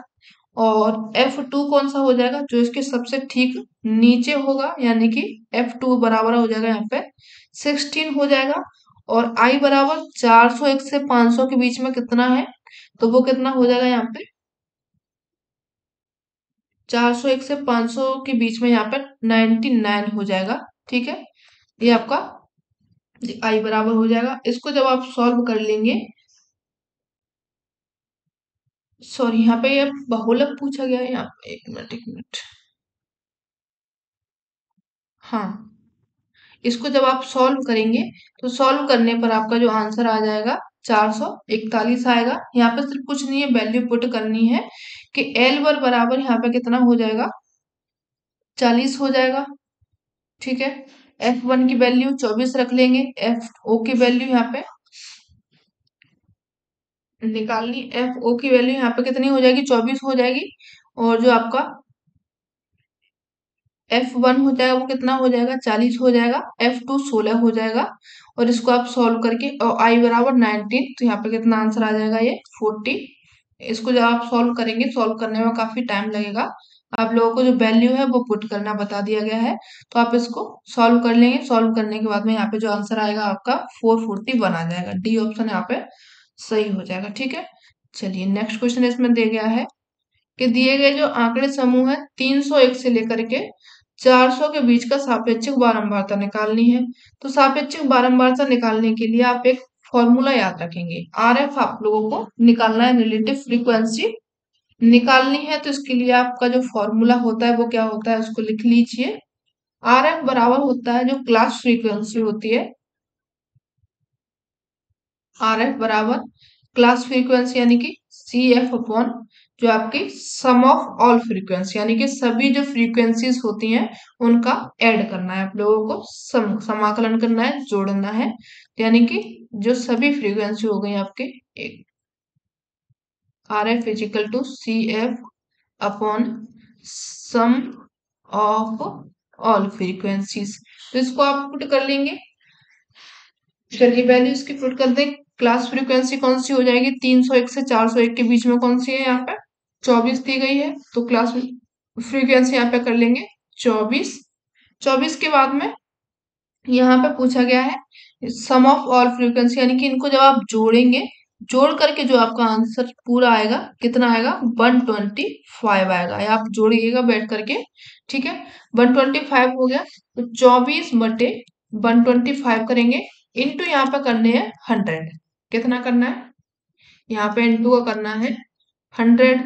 24/125 इंटू करना है यहाँ पे 100। ठीक है, जब आप इसका सॉल्व करेंगे तो यहाँ पे आंसर कितना आ जाएगा, 19.2 इसका आंसर आ जाएगा। और यही आपका क्या हो जाएगा, सही आंसर हो जाएगा। ठीक है, आगे बढ़ेंगे, नेक्स्ट क्वेश्चन देखेंगे। इसको डिलीट कर लेते हैं। चलिए नेक्स्ट क्वेश्चन इसमें पूछा गया है कि जो दिया गया आंकड़ा है उसके अंकगणितीय माध्य पूछा गया है, वो कितना हो जाएगा अंकगणितीय माध्य। तो यहाँ पे जो आपका अंकगणितीय माध्य यहाँ पे पूछा गया है, अर्थमेटिक मीन है। इसका यहाँ पे जो फॉर्मूला होता है उसको याद रखेंगे। X bar is equal to, x bar है इज इक्वल टू यहाँ पे दिया गया है क्या, sigma F X upon sigma F यहाँ पे पूछा गया है। ठीक है, तो यहाँ पे जो सिग्मा एफ एक्स हो जाएगा, ये आपको देखनी है कैसी सीरीज है, कॉन्टिन्यूअस है। तो बिल्कुल ये कॉन्टिन्यूअस सीरीज दी गई है। ठीक है, और 101 यहाँ पे सिग्मा एफ एक्स कैसे निकालना है, एक्स कैसे निकालना है, एक्स दिया नहीं गया होता है आप लोगों को। तो यहाँ पे क्या करना होता है, जो आपकी वर्ग सीमा दी गई है ये वाली 101 से लेकर के 200 के बीच में, इसको पहले तो ऐड करना है। ऐड करने के बाद में यहाँ पे कितना आ जाएगा आपका आंसर, 301 आ जाएगा। बटे के करना है 2, तो आपका जो आंसर निकल के आएगा इसके बाद में, तो वो कितना हो जाएगा, यहाँ पे आपकी एक्स निकल के आएगी। ठीक है, जब x निकल करके आएगी तो इनका क्या करना है, इंटू करना है। जैसे कि यहाँ पे दिया गया है आप लोगों को कि ये जो x निकाला गया है, यहाँ पे x कैसे निकाला गया है, एक मिनट फॉर्मूला थोड़ा सा अलग लिख देती हूँ। यहाँ पे फॉर्मूला लिख रही हूँ, देख लीजिएगा। X bar is equal to sigma F X upon sigma F. ठीक है, काफी डिटेल लंबा है ये, पर इसका आप फॉर्मूला याद रखेंगे। इसमें कैलकुलेशन ज्यादा दे दिया गया है। अगर इस कैलकुलेशन को करेंगे अपन लोग तो इसमें कम से कम 10 मिनट तो लगना ही लगना है। लेकिन आप इसको समझ लीजिएगा, कभी कभी छोटा भी दिया जाता है। ठीक है, जो सिग्मा एफ एक्स है, एक्स यहाँ पे आपको दिया नहीं गया होता है, फ्रीक्वेंसी आपको दी गई है, बारंबारता यहाँ पे दी गई है। तो यहाँ पे जो एक्स निकालने के लिए 101 प्लस 200 इजिकल टू 301 आएगा। बट्टे के करना है 2, तो आपका आ जाएगा कितना, 150 यानी कि 150.5 आएगा। अब इनका करना है क्या, एफ एक्स करना है, यानी कि एफ का इंटू करना है एक्स में, फ्रीक्वेंसीज का इंटू करना है एक्स में। तो इनका कर देंगे 4 से इंटू, तो यहाँ पे आ जाएगा कितना 602। यही आप सबके साथ में करते जाएंगे तो इनका सम आ जाएगा, टोटल आ जाएगा कितना यहाँ पे जो इनका हो जाएगा 60,312 इनका सम आ चुका है। अब इनका सीधे सीधे आप लोगों को निकालना है। सिग्मा एफ एक्स हो गया 60,312। एफ आपका अपनी टोटल किया हुआ था, संचयी बारंबारता अपन लोगों ने ये टोटल की हुई, तो वो कितनी थी 125 रही थी। अब इनका 6,312/25 कर देना है, आंसर आपका आ जाएगा 482.5, जो कि नजदीक होता है 483 के। ठीक है, समझ गए इतना। नेक्स्ट देखिए 99 नंबर क्वेश्चन है यहाँ पे। 401 से लेकर के 500 के बीच में बारंबारता पूछी गई है। तो इसको निकाल लेंगे कि जो फ्रीक्वेंसीज है उनमें जोड़ना है, अगला इसमें जोड़ना है, तो कितना हो जाएगा 4 और 12 कितना हो जाएगा 16 हो जाएगा। 16 और 24 को जोड़ना है, 24 के बाद में यहाँ पे कितना हो जाएगा 16 24 40 हो जाएंगे। 40 प्लस 40 कितने हो जाएंगे 80 हो जाएंगे। यही क्या होती है जोड़ने के बाद में 401 से लेकर के 500 के बीच की फ्रीक्वेंसी अपन लोगों को पूछी गई है, बारंबारता यहाँ पे पूछी गई है। तो आंसर आपका कितना हो जाएगा 80 हो जाएगा। ठीक है, इसका पूछते तो इसमें 16 और ऐड कर देते, इसका पूछते तो इसमें 12 और ऐड कर देते, कुछ नहीं है, सिर्फ नॉर्मल ऐड करते जाना है। अब आपको पूछा गया है इसमें टोटल यानी कि संपूर्ण आंकड़ा, इसकी संचयी बारंबारता पूछी गई है, तो वो कितनी है, अपन लोगों ने इसको ऐड कर ही लिया है। ऐड करने के बाद में जो आपका आंसर आएगा वो कितना आ जाएगा 125 यहाँ पे आंसर आ जाएगा। तो यहाँ पे आपका ऑप्शन जो सही हो जाएगा, ए ऑप्शन सही हो जाएगा। और इसी के साथ में जो आपका जून 2020 का जो पेपर है वो कंप्लीट इसका सॉल्व हो चुका है। ज्यादा लंबा सेशन शायद नहीं पहुंचा है, कोई दिक्कत नहीं, जितना भी लंबा पहुंचा है बढ़िया है, जैसा भी है। तो आप लोगों को जो सेशन कैसा लगा जरूर बताइएगा। नए हैं चैनल पर तो सब्सक्राइब कर लेंगे, और पुराने हैं तो सेशन को लाइक कर लेंगे। ठीक है, और साथ में एक काम और करेंगे कि अपने फ्रेंड्स को इसको शेयर जरूर करेंगे। ठीक है, मिलते हैं नेक्स्ट सेशन में, तब तक के लिए धन्यवाद, बाय बाय, टेक केयर।